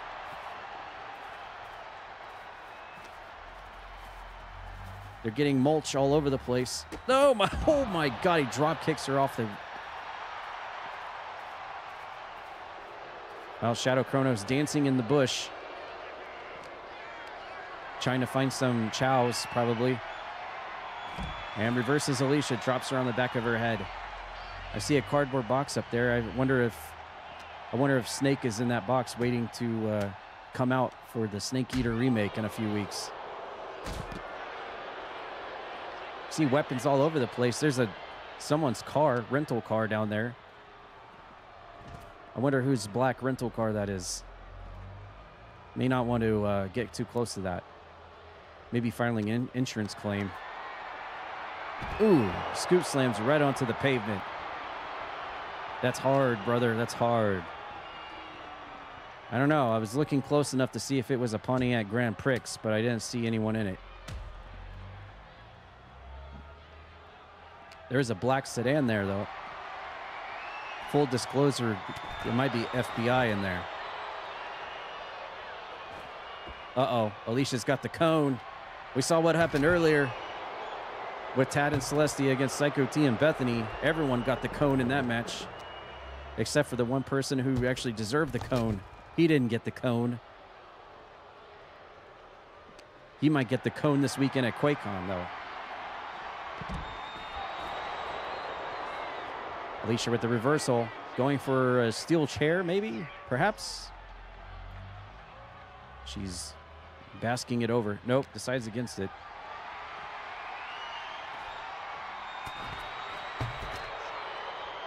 And Chrono falls into another cone.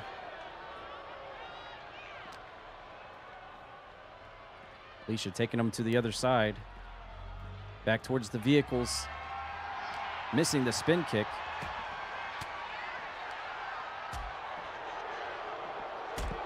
double drop kick, taking Shadow Chrono off his feet.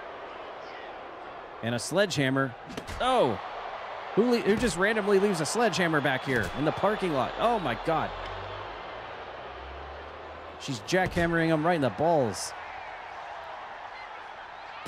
Or should I say the Chaos Emeralds? She's trying to crack those Chaos Emeralds. Uh-oh, Chrono's back. Nope, up and over.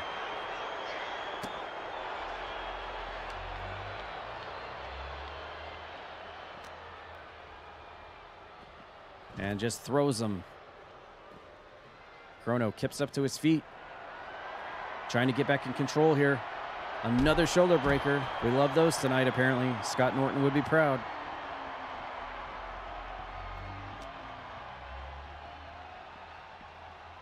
Chrono throwing Alicia. Oh my, was that a plate? Is that a plate glass window? Is that literally a plate glass over there? I just noticed that. I've never seen that before. Uh-oh. Airplane spin.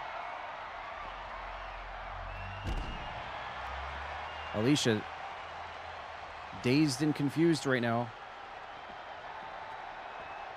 At the mercy of Chrono. Oh, he wants to take her back to the... Uh-oh. Whose four-door is this? Another shoulder breaker. Is he trying to put Alicia in that car? Hey, come on now. We've already seen one kidnapping last Tuesday.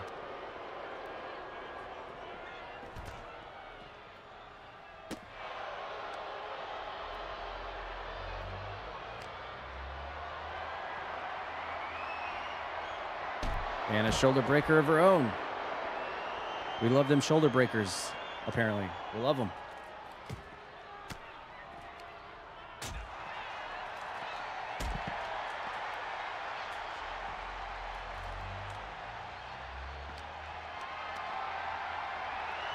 Scoop slams her. There's a couple of tables up there ready for... Oh, what's this? Ooh, that looks painful. Almost a cloverleaf lion tamer. Inverted cloverleaf or something.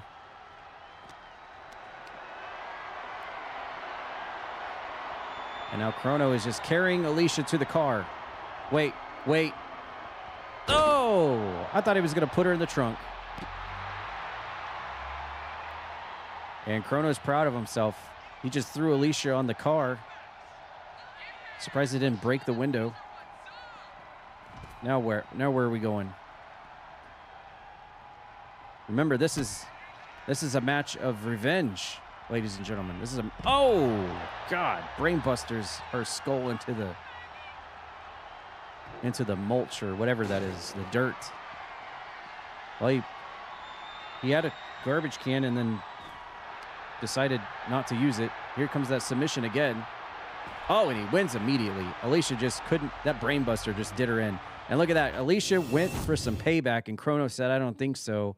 And Chrono manages to survive another week, avoiding Alicia's hit list, and survives after what they did to her mother several weeks ago. Shadow Chrono better have eyes in the back of his head, though, because Alicia and Miles are going to be coming for him, I'm sure.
All right, once again, thanks everyone for being here tonight on this pre-QuakeCon episode of CPW this Tuesday. Had a really interesting show so far. We've got a few more matches left to get to tonight, including this one. Here we go.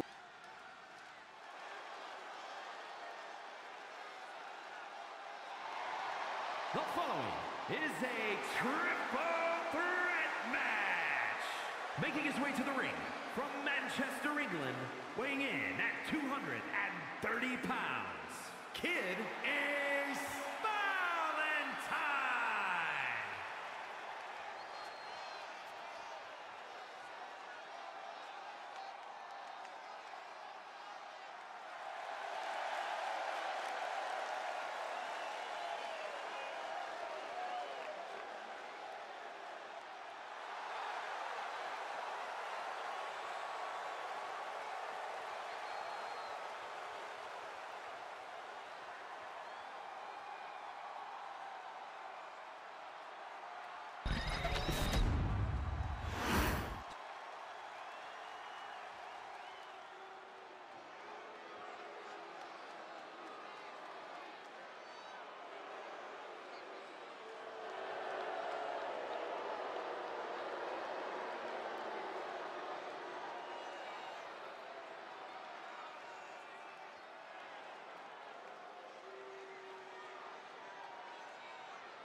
And from London, England, weighing in at 246 pounds, the Junior Action Champion, Burnsy.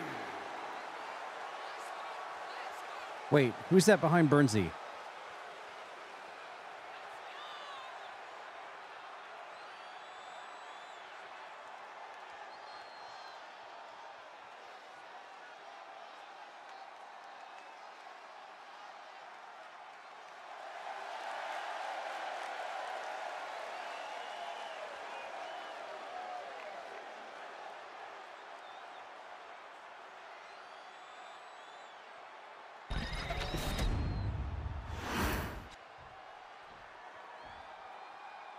Wait. Okay, so what do we have going on here?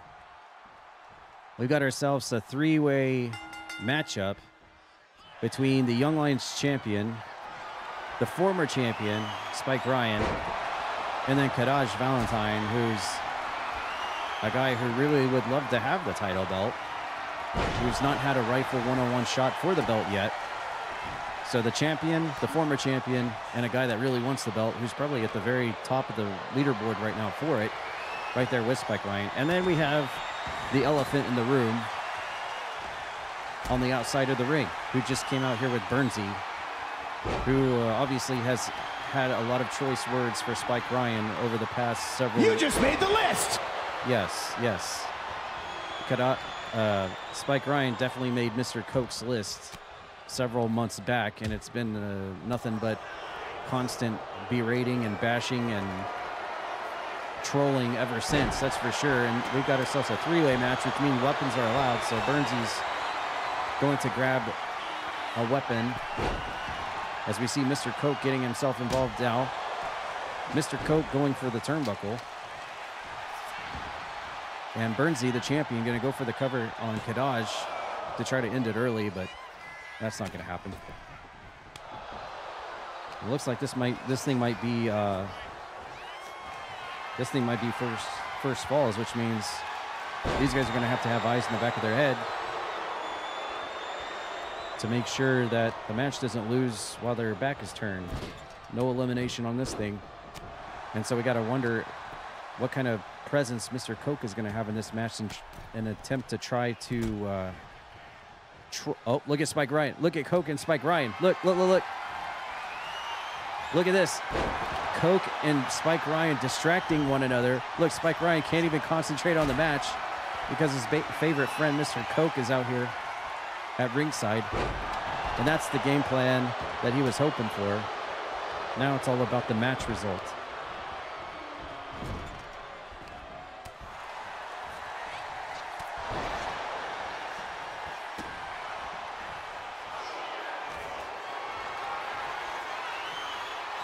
While Kadaj is on the outside of the ring, Burnsy slams Spike Ryan inside the ring. And we'll just have to see just how hands-on Mr. Coke gets in this match as Burnsy gets thrown into that exposed steel buckle in the corner. That had to hurt. No protective padding in that corner right there. Look at Mr. Coke digging under the ring. Oh, and it's Kadaj's turn to go chest first into the steel buckle, and he's going to go for another one. Oh, my God. That's hard metal right there, folks. No protective padding at all. Mr. Coke brought a kendo stick into the ring. Uh-oh, Kadaj has got Spike Ryan set up. Oh, drops him on the back of his head, across the knee. And now Burnsy again with the weapon and cracks Kadaj over the head. And there's one for Spike Ryan and completely shatters the kendo stick over the both of them. Both of these guys that wants his Young Lions title. Oh, and there's a slappers for Spike Ryan. Kadaj just stomping the crap out of him. Uh-oh. Kadaj setting up for a finisher, but decides against it. Nope, he's going for it anyway. No, Spike Ryan countered it. But now he's a jail sandwich between these guys right now. Here comes Kadaj, front. Oh, Jesus. Another variant of that move. The head getting dropped into the knee, and Burnsy capitalizes on the last person left. Oh, and a slappers to Kadaj.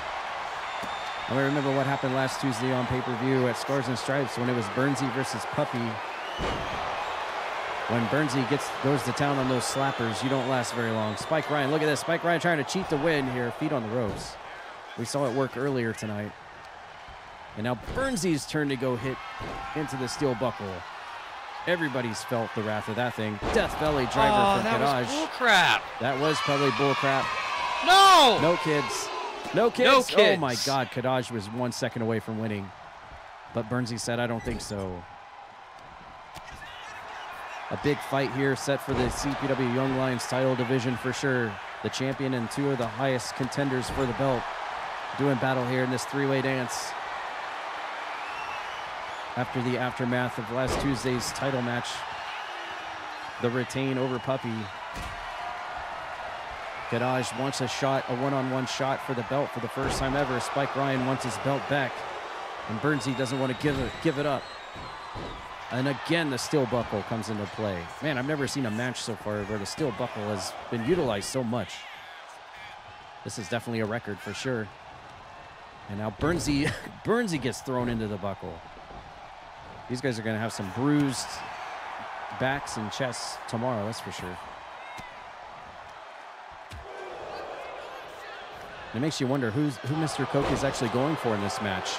I mean, obviously it's not Spike Ryan, but does he care after that? Does he care if Burnsy wins? Does he care if Kadaj wins? I don't know. Well, there's Mr. Coke next to Kadaj. Coke and Padge are right next to each other. He didn't do anything, so I guess he doesn't have any beef with Padge right now. Ooh, scoop slammed on the outside. Burnsy's got a chair. No, and clocked them both. Spike Ryan posing in a very abrupt way and manner. And now Burnsy going in for the attack. Spike Ryan counters and drops him on the back of his head.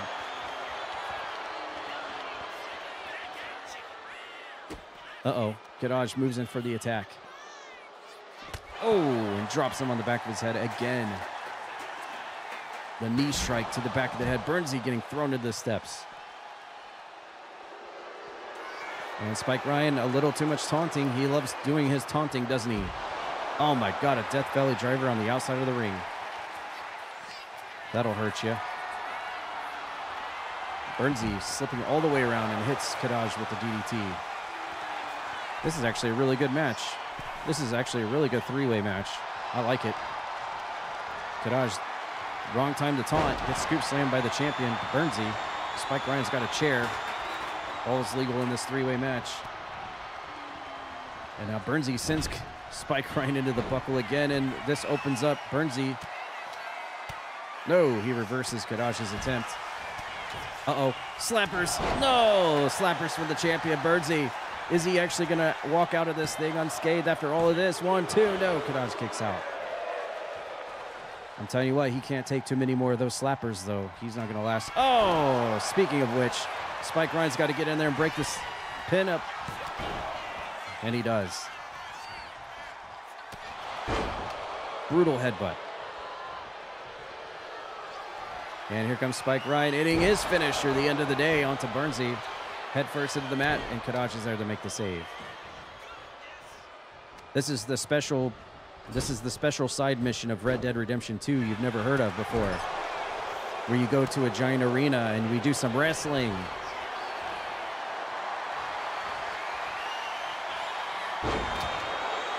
Oklahoma Stampede onto Burnsy by Spike Ryan.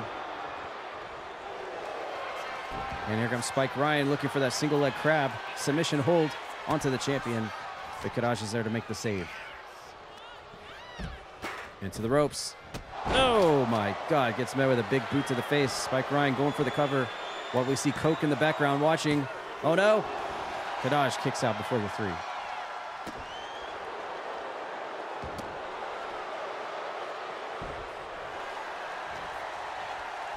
Here goes Kadaj into the buckle.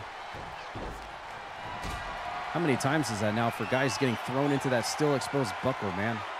Oh, powerbomb to Burnsy. Spike Ryan trying to choose his targets carefully. Kadaj back up. 4.5 match star rating. And here comes Kadaj, reverse DDT. And now Burnsy back up to his feet. Let's see what's going to happen. Oh, a chop, a slapper's out of nowhere from Burnsy. The devastating slapper from Burnsy. Is he going to hit another one? Taking Kadaj to the corner. Trying to hammer away. Kadaj fires back with a neck breaker. Now Spike Ryan's back in. Kadaj off the ropes. And a collision. I think Mr. Coke distracted Spike Ryan, which messed him up there. Off the ropes again, and another collision. This time a 3-man collision. Burnsy reversing out of that one. Now it's Kadaj's turn to try to get something going. Sit out powerbomb. Another taunt. And he's got Burnsy up. And there's that Death Valley driver, but Spike Ryan's up and ready to make the save. I think it took him a moment to realize that there's actually going to be a pin there. And now Spike Ryan trying to mop up to finish the match here. Can he do it? No. Kadaj fights out of that one. Burnsy's got the chill. Kadaj busted open, cracked over his skull, a steel chair, and the Burnsy gets whipped out of the ring as well. The only person left here is Mr. Coke. Kadaj in a bad way. He got plastered by that chair in his face. He is completely busted open here. And now we've got ourselves three-way shenanigans on the outside. All right, Miles, have a good night. Thanks for hanging tonight. Reverse DDT onto the chair.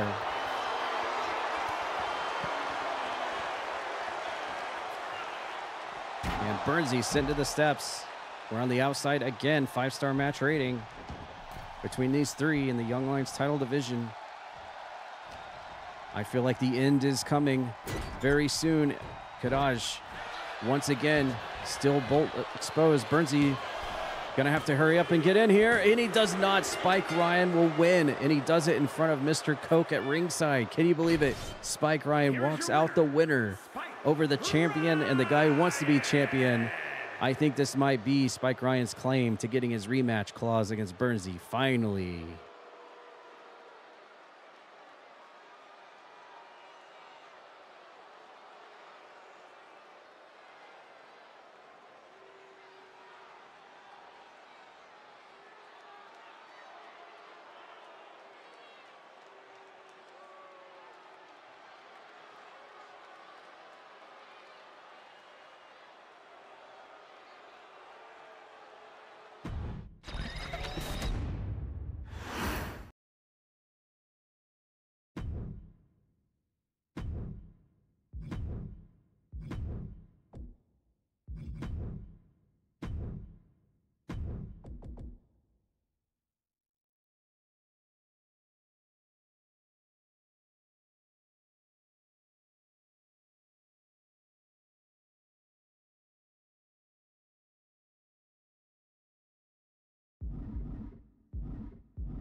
All right, as we near the end of our show tonight, we've only got maybe a few more matches left, but coming up next, specifically, we've got a big match as it pertains to the women's title division here at CPW.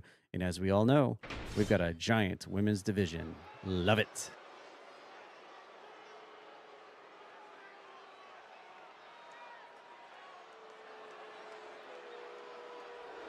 The following contest is a 6-woman tag team match. Introducing first, from Columbus, Ohio, Miss Perfect 10.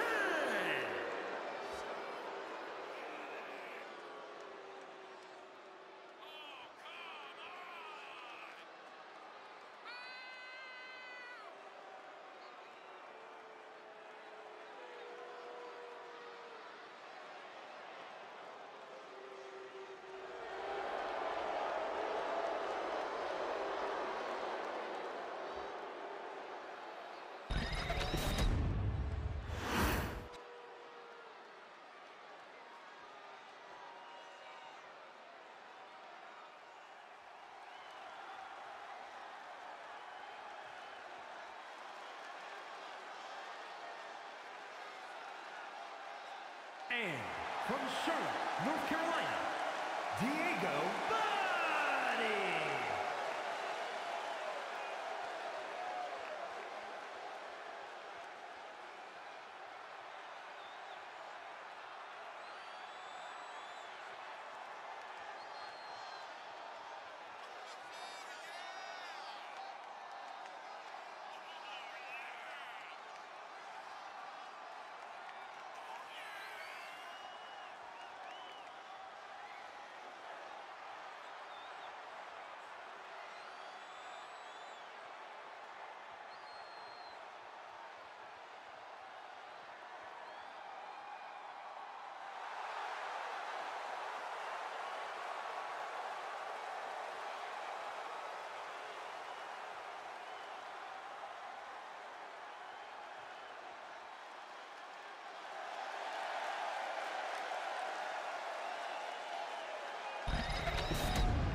And representing the Undead from Louisville, Kentucky, Ashterial.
And representing the Alpha Academy from Glasgow, Scotland, Goose Lady.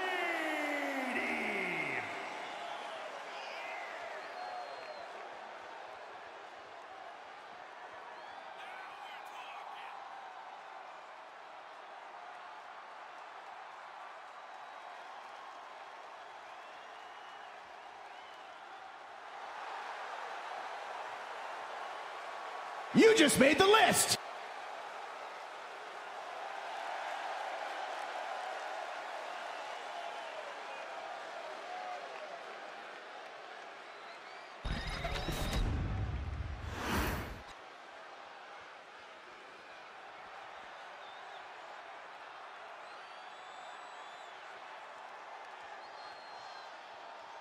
And from Boston, Massachusetts,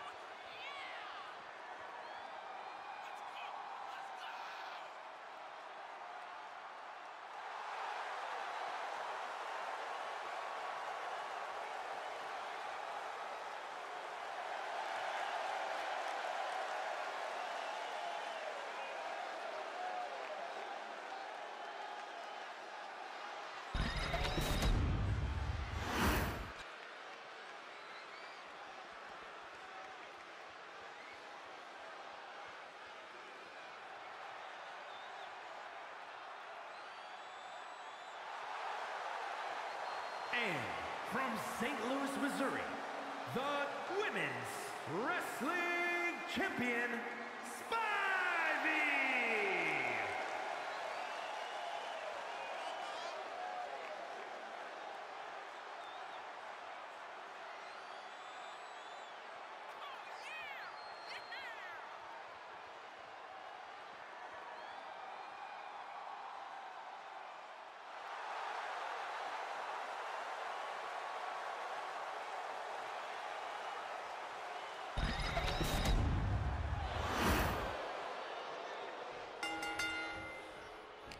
All right, we've got ourselves quite the 6 women's tag match here. 3-on-3. As we see the women's champion making her way out last. Spinny, the 2-time CPW women's champion. Opposing the ring from her, the former champion, Ashterial. We saw that title match last Tuesday at Scars and Stripes where Spinny defeated Ashterial to win back her title. We have Julie thrown in there as well, who picked up the non-title win over Ashterial during her title reign. So there's a storyline going right there. As well as, well, the return of Discobnny. We haven't seen her in a long time, several months, in fact. So good to see Discobnny back in action here at CPW. And then you throw in the former Young Lions champion, Mama Buttons, in there as well. That could always be the mischievous goose lady, can always cause a ruckus. You never know what's going to happen when she's involved. And, of course, the veteran of all veterans, Miss Perfection, thrown in there as well. Former women's champion a few multiverses ago, so she knows what it's like to be champion and at the top of the mountain. So quite the hodgepodge combination of tag teams on both sides of the ring. But it will be 3 of these ladies walking out with the victor here tonight. And we'll see who it will be.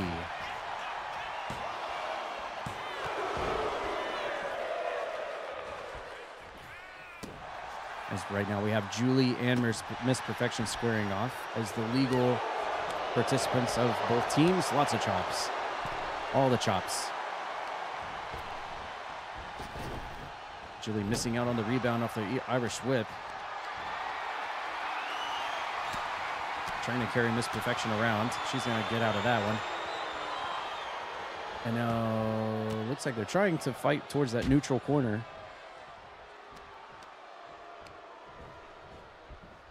And Julie sends her over to her side of the ring, but Miss Perfection fights that off.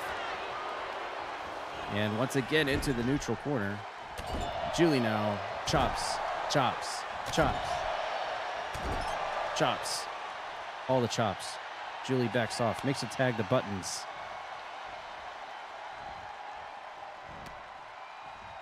Buttons was trying to continue the chop salve, but Miss Perfection inside out. Nice move, cuts her off from doing that. As we get a nice look at all of our official sponsors for Croakitoad and CPW Wrestling, including our newest sponsor, Poggers Energy, on the barricade there. A tag made, and the former women's champion, Ashterial, now tagged in, working together with Miss Perfection, hitting the double suplex onto Buttons. Now Ashterial and Buttons gonna fight on the outside of the ring. Oh my goodness. Nail in the coffin. 2 nails in the coffin on the outside. From Ashterial to Buttons. And this one could potentially, oh my God, kneeling powerbomb. This one could potentially end before it can even really start with the ring out count. You always got to keep your eyes on that thing. Buttons was going to roll into the ring, but decided against it. We're up to a 7 now. What are we going to do? 8. All right, we're back in the ring. So this 6 ladies tag match will continue on. Another shoulder breaker now that we're in the ring. We have yet to see Discobnny or Spinny get tagged in as legal into this tag match. Buttons carrying Ashterial to the middle of the ring, right on top of that Croakitoad logo.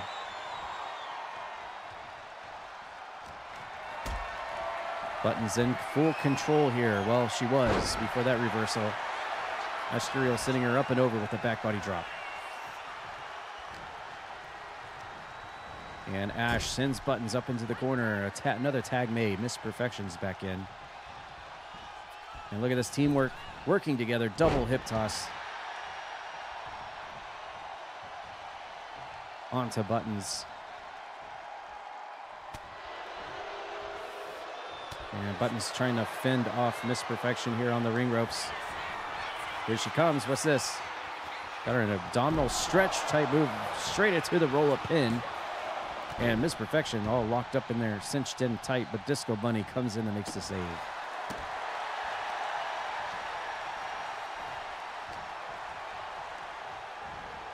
Buttons sending Miss Perfection clear to her corner of the ring, and there's a tag. Julie's back in. And now we're getting teamwork from the opposing side of the ring. Double suplex there. Miss Perfection, no selling, gets straight to her feet, but gets caught by Julie. And there's a counter, elbows to the side of the head.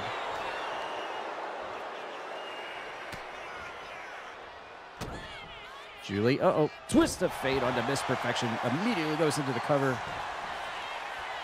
I'm waiting for partners to come in and make, oh my God, that took a while. Ashterial, a little late to the draw there, but still manages to make the save. And there goes Ash, goodbye. Julie completely throwing Ash clear out of the ring. And now Julie feeling it. Miss Perfection trying to clear the cobwebs out. Discobnny wants a tag. And Julie is just dancing on top of Miss Perfection right now, unless she just lays there. Finally, she recovers and sends Julie clear out of the ring. And now she goes after Buttons and Spinny. Why not? Punch everybody. Why not? Julie back inside. And another shoulder breaker. We should have a shoulder breaker counter for these shows anymore. Thanks, 2K Update. Perfection slowly crawling across the ring. Is Julie going to let her? She does. Makes a leaping tag, and Ashterial's back in. And Julie makes the first move. Elbows to the breadbasket. Ash now trying to stay in control, and does. Flapjacks Julie down to the mat. Cuts off her tag attempt. And Ash, oh, what's this? Oh, we got some, look at this. Oh, man, that brings me back to seeing Dean Malenko versus Rey Mysterio. Love it. And a tag, and here comes the CPW Women's Champion for the first time. And this is the rematch. We saw, nail in the coffin as soon as Spinny comes right back in. We saw this match last Tuesday for the Women's Championship. It was Spinny versus Ash. Spinny becoming the first person in CPW history and the only person to win the women's title twice. She's now a two-time champion. And from what I am hearing, rumors in the back, we are getting set to see a rubber match between the two because they both have one win on each other. So the tiebreaker match between Ash and Spinny is probably going to happen as Discobnny comes in for the first time. Coming back to Croakitoad Pro Wrestling after several months hiatus. She is back. Let's see what she can do here against the women's champion. Reverse DDT from Spinny onto Discobnny. He's a little dazed there. Goes for the leg. Ooh, cheap shot from Perfection. From the ring apron. Nice veteran move there. And Spinny breaks out of that with some elbows shots. Whip into her corner. Spinny now making the tag, and I think Buttons is now in. And, double super kick to the chops.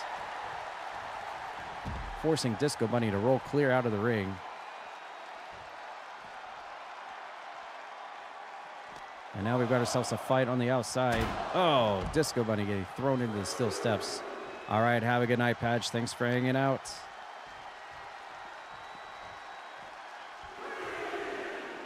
Have a good one.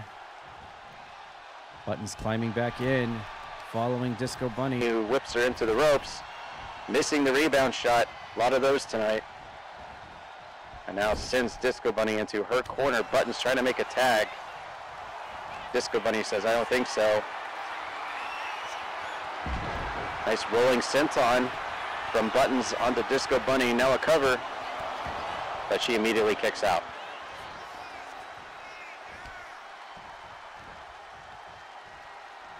Everyone has seen their fair share of the action in this match so far. Another rolling senton. And now Buttons making a tag to Julie. And now it's going to be Discobnny versus Julie in a senton from Discobnny.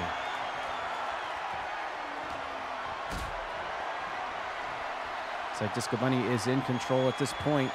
Let's see if she can keep it up. Alley-oops Julie up and over. And now she's going to walk over and make a tag. Ashterial's back in. And Julie was waiting for her. Clocks her with double forearm smashes. Julie with the scoop slam. And Ashterial pops her on the top of the head.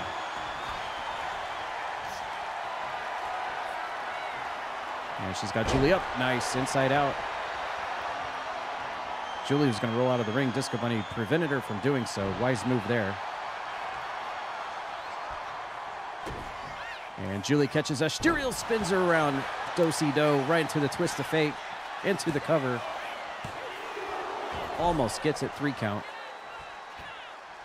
Close call there. But Ashterial's still in it.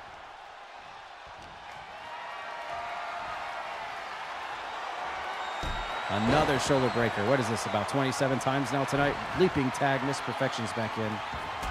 And Julie's got one ready for her too.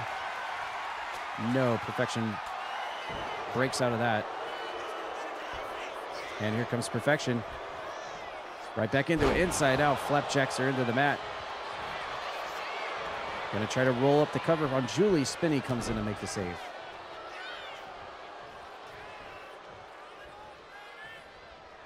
Perfection, toe kick, front face lock. He's got the leg and a perfect plex. This time Button's turn. Julie taking the brunt of it right now.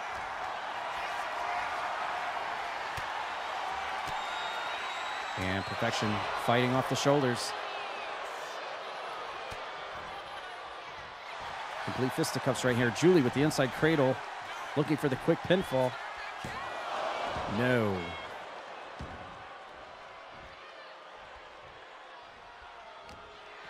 Another tie-up. Julie and Miss Perfection. The leg being worked on.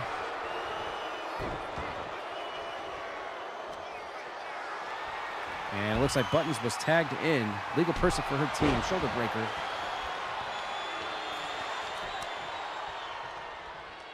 Here comes Discobnny. Oh, here comes Buttons. Using the tail feather based offense. As soon as Discobnny gets made the tag. And another shoulder breaker. That's like 28 now.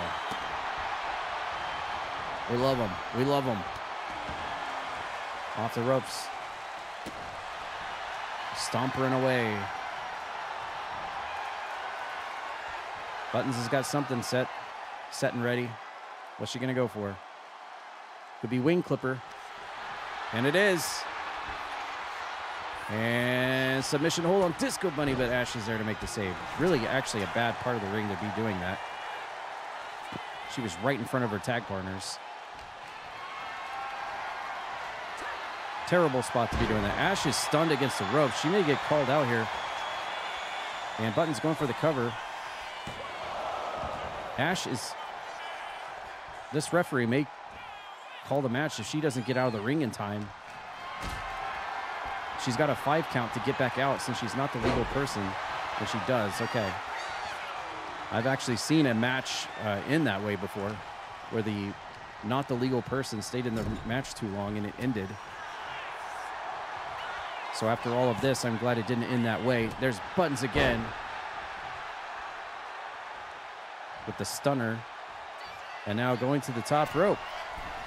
Buttons is going to go flying. Here she goes. Oh, my goodness. Nobody's there. That's what happens when the goose tries to leap on top of the bunny. Another tag. Ashterial's in. Let's see what Ashterial can do. Nice neck breaker. Very William Regal-like lateral press. Ashterial decides against it. Use her feet on the ropes. Ref doesn't see it. 1, 2. Buttons kicks out. Ash in control. Toe kick. And here comes that rear naked choke from Ash.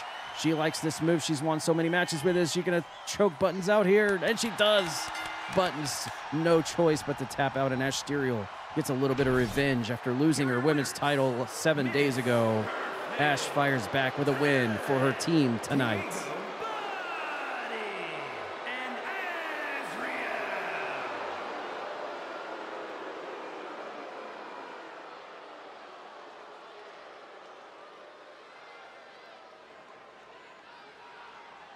You just made the list!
The following is a tables match. Making his way to the ring, representing two-man power trip from Sioux Falls, South Dakota. Weighing in at 248 pounds, Nathan Moore.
And his opponent, representing the Bludgeon Brothers, from Cardiff, Wales, weighing in at 343 pounds, one half of the World Tag Team Champions, Welsh the Monster.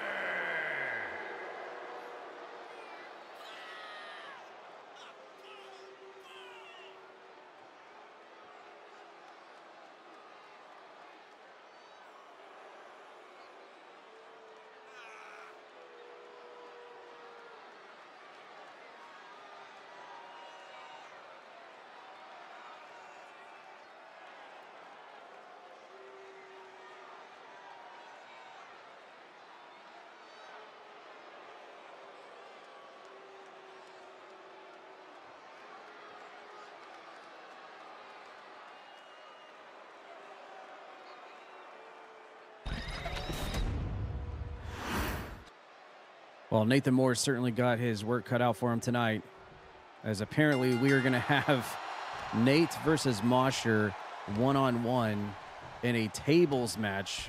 No pinfalls, no submissions, no countouts, no DQs. The only way to win is to crunch your opponent through a table. And Nate has really got to work something here tonight, come up with a game plan to try to get this big boy crunched through a table tonight. It was Nathan Moore and Rogue who tried their best last Tuesday at Scars and Stripes to get the World Tag Team title belts off of Welsh, Mosher, and Anubis Khan. They could not get the job done. So tonight is kind of another chapter in the rivalry between these two teams here at CPW at the top of the tag team title ranks. Only we don't see Rogue here at ringside because he's, currently preparing for his QuakeCon shenanigans this weekend. And we don't see Anubis Khan out here because, well, he's probably dealing with Laura Croft in a pyramid somewhere right now. So he's a little preoccupied.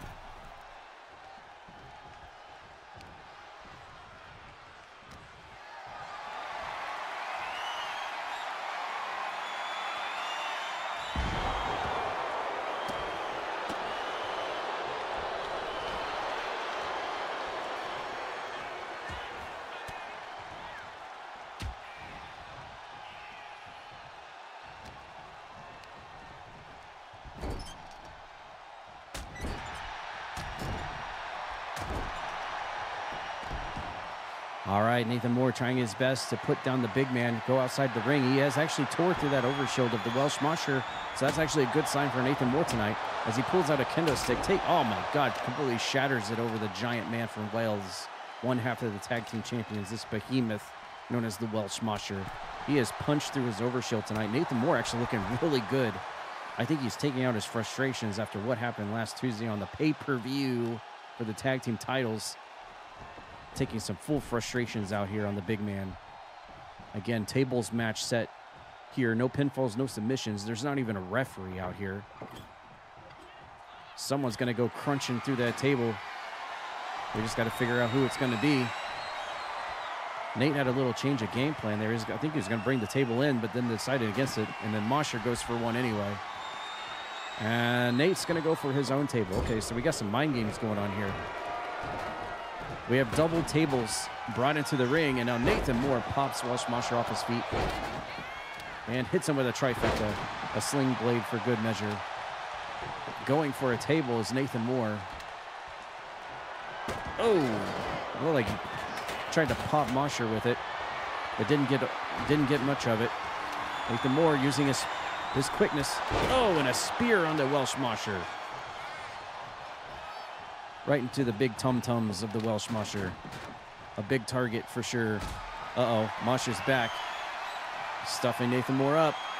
Uh-oh. Up and over with the alley-oops. Taking Nate face first into the mat. And Mosher wins out on this exchange. But Nate counters. Good thing, too. Uh-oh, here comes a curb stomp from Nathan Moore. That's a big one. Stomping Welsh Mosher's face into the ring mat. Nate now setting up a table. I think he's going to try to prepare to end this thing, to put this big monster through this table. Welsh Mosher counters. Uh-oh. Well, it's a good thing he wasn't targeting the table because that could have been it for Nathan Moore. Instead, he went the other direction. Nathan Moore now trying to hoist Welsh Mosher up and hit him with his own Oklahoma Slam. And now Nate trying to... All right, we got two tables set up in the ring now. In case the first one wasn't good enough. Now we have two. Mosher digging under the ring for something. Nate's not going to let him. The fans want to see tables. You can hear them chanting. Back in the ring. And now Nate's turn to grab something. Another table.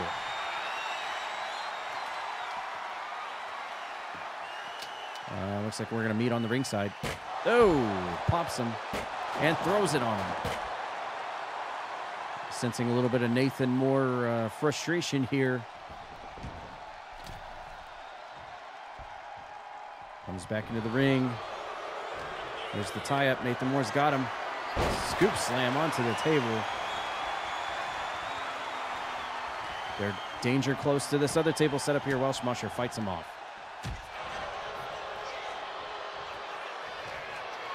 And Welsh Mosher, oh no, oh no, oh!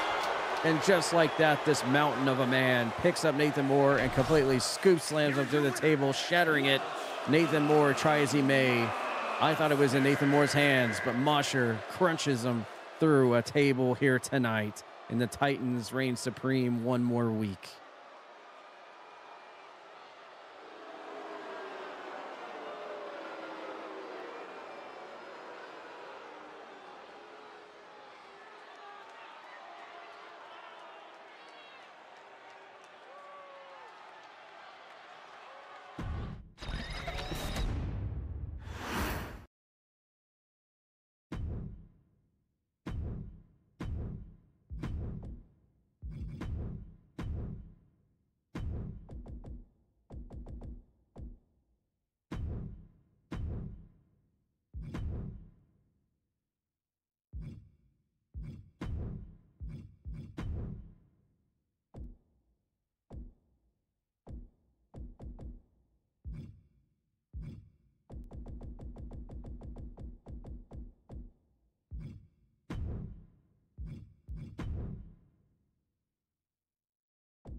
All right, it's main event time, ladies and gentlemen. Here we go.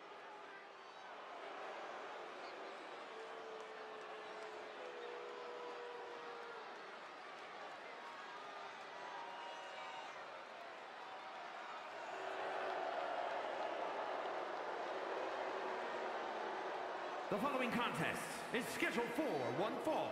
Making his way to the ring, representing the corporation from Toledo, Ohio, weighing in at 245 pounds, the Dog.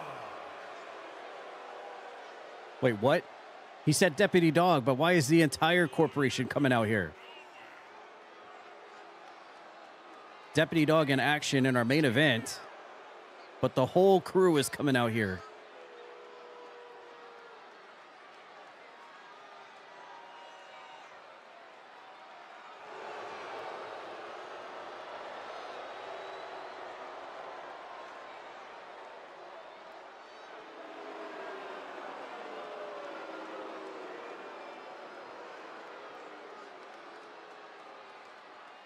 There we see the boss, the owner of the company, Thaddeus, the general manager of the show, Eric Bischoff, the corporate chosen champion, Domino, and the personal security for Thaddeus. But who are they going to face tonight?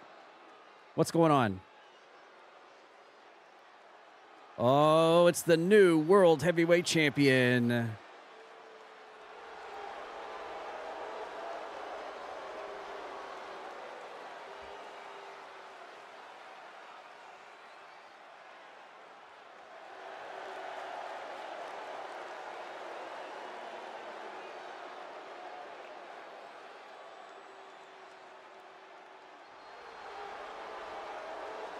And his opponent, accompanied by Tyrese Halliburton from Dallas, Texas, weighing in at 243 pounds, the men's World Heavyweight Wait, accompanied by who? Champion, the Witch Doctor Bob.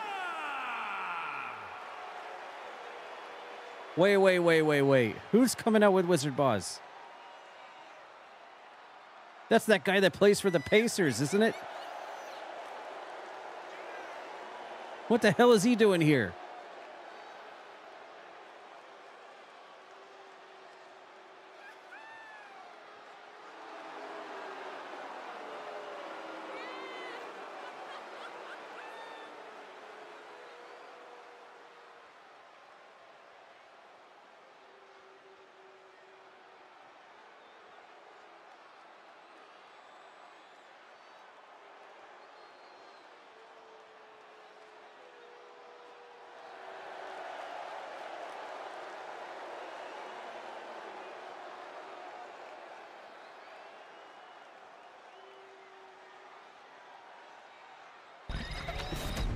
Well, we see a good look at our brand new CPW World Heavyweight Champion, Wizard Boz. 7 days into his reign. Competing in his first match as world champion against Thaddeus's personal bodyguard, Deputy Dog, one-on-one tonight. You see all the corporation at ringside. The boss, the general manager, and the man they want to be World Heavyweight Champion, Domino, standing at ringside to cheer on Deputy Dog in this corporate stable here at CPW. The boss included, but Wizard Boz bringing out his own backup tonight. A player from the NBA,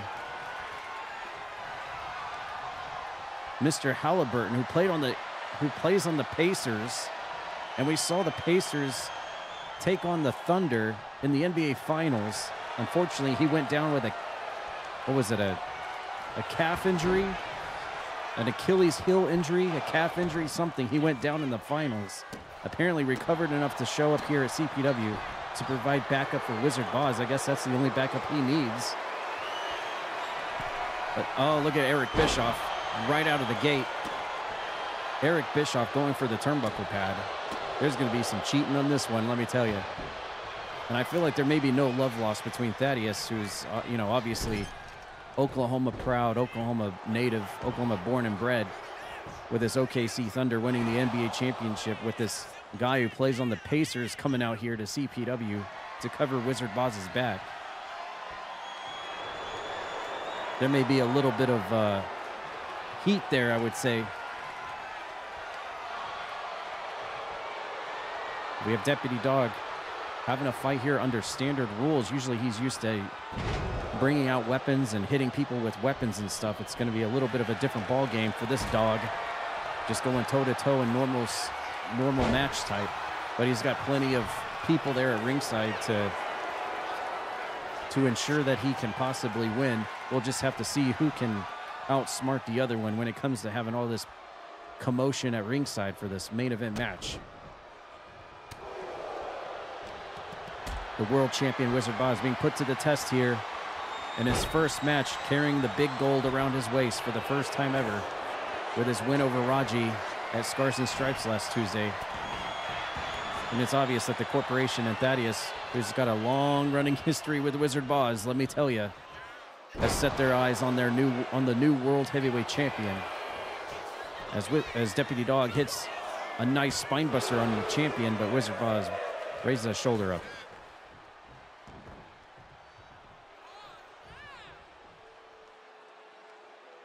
Wizard Boz getting himself a little bit of relaxation there. Deputy Dog allowing him to do so. A little bit of a rookie move there.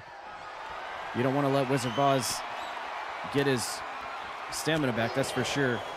Deputy Dog firing back, trying to go again for the Dogman Slam. And there you see Domino in the back, taking the turnbuckle pad off. And correct me if I'm wrong, but I think I saw Halliburton try to reach in the ring and grab Deputy Dog as well. This one's going to be through the roof on shenanigans on the outside of the ring. Another turnbuckle pad disassembled that the referee's having to fix. Oh, there he went again. He's trying to reach in and grab the foot of Deputy Dog.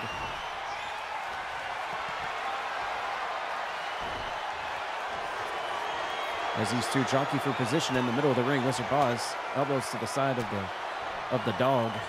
And a side slam from Wizard Boz, the world champion, takes Deputy Dog down to his feet. And now Boz is set and ready for something. Uh-oh, he could be going for glorious DDT, his finisher, one of them. And he's going to spike Deputy Dog. Snout first into the ring mat, going for the cover. Is it going to end like this? No, Deputy Dog able to kick out.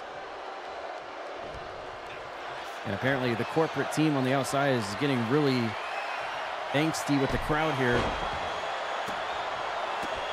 As Deputy Dog fires back with a shoulder breaker after taking the finisher. He's got him up, scoop slams him down, and look at this. The Deputy Dog headbutt to Wizard Boz while he's down and pins him next to Eric Bischoff. Perfectly placed for a pinfall, 1-2, and Boz powers out. Uh-oh. And Halliburton has got some choice words I don't know if maybe Deputy Dog just turned his attention to him and started jeering him on. Nevertheless, it was a distraction that almost worked for Wizard Boss with the commotion at ringside. Up and over again. And Deputy Dog with a Dogman Slam on the world champion. Connects right on the button. Goes for the cover. Is this going to be it? 1, 2, 3. Okay, I can't believe it, Deputy Dog. I just think there was too much mental mind games going on at ringside. And Deputy Dog gets a big, huge win over the world champion tonight, non-title. And you see Thaddeus celebrating as his plan goes according to everything he wanted. Deputy Dog, 1, 2, 3 over Wizard Boss tonight. Does this mean the corporation is hunting Boz in his world heavyweight title now?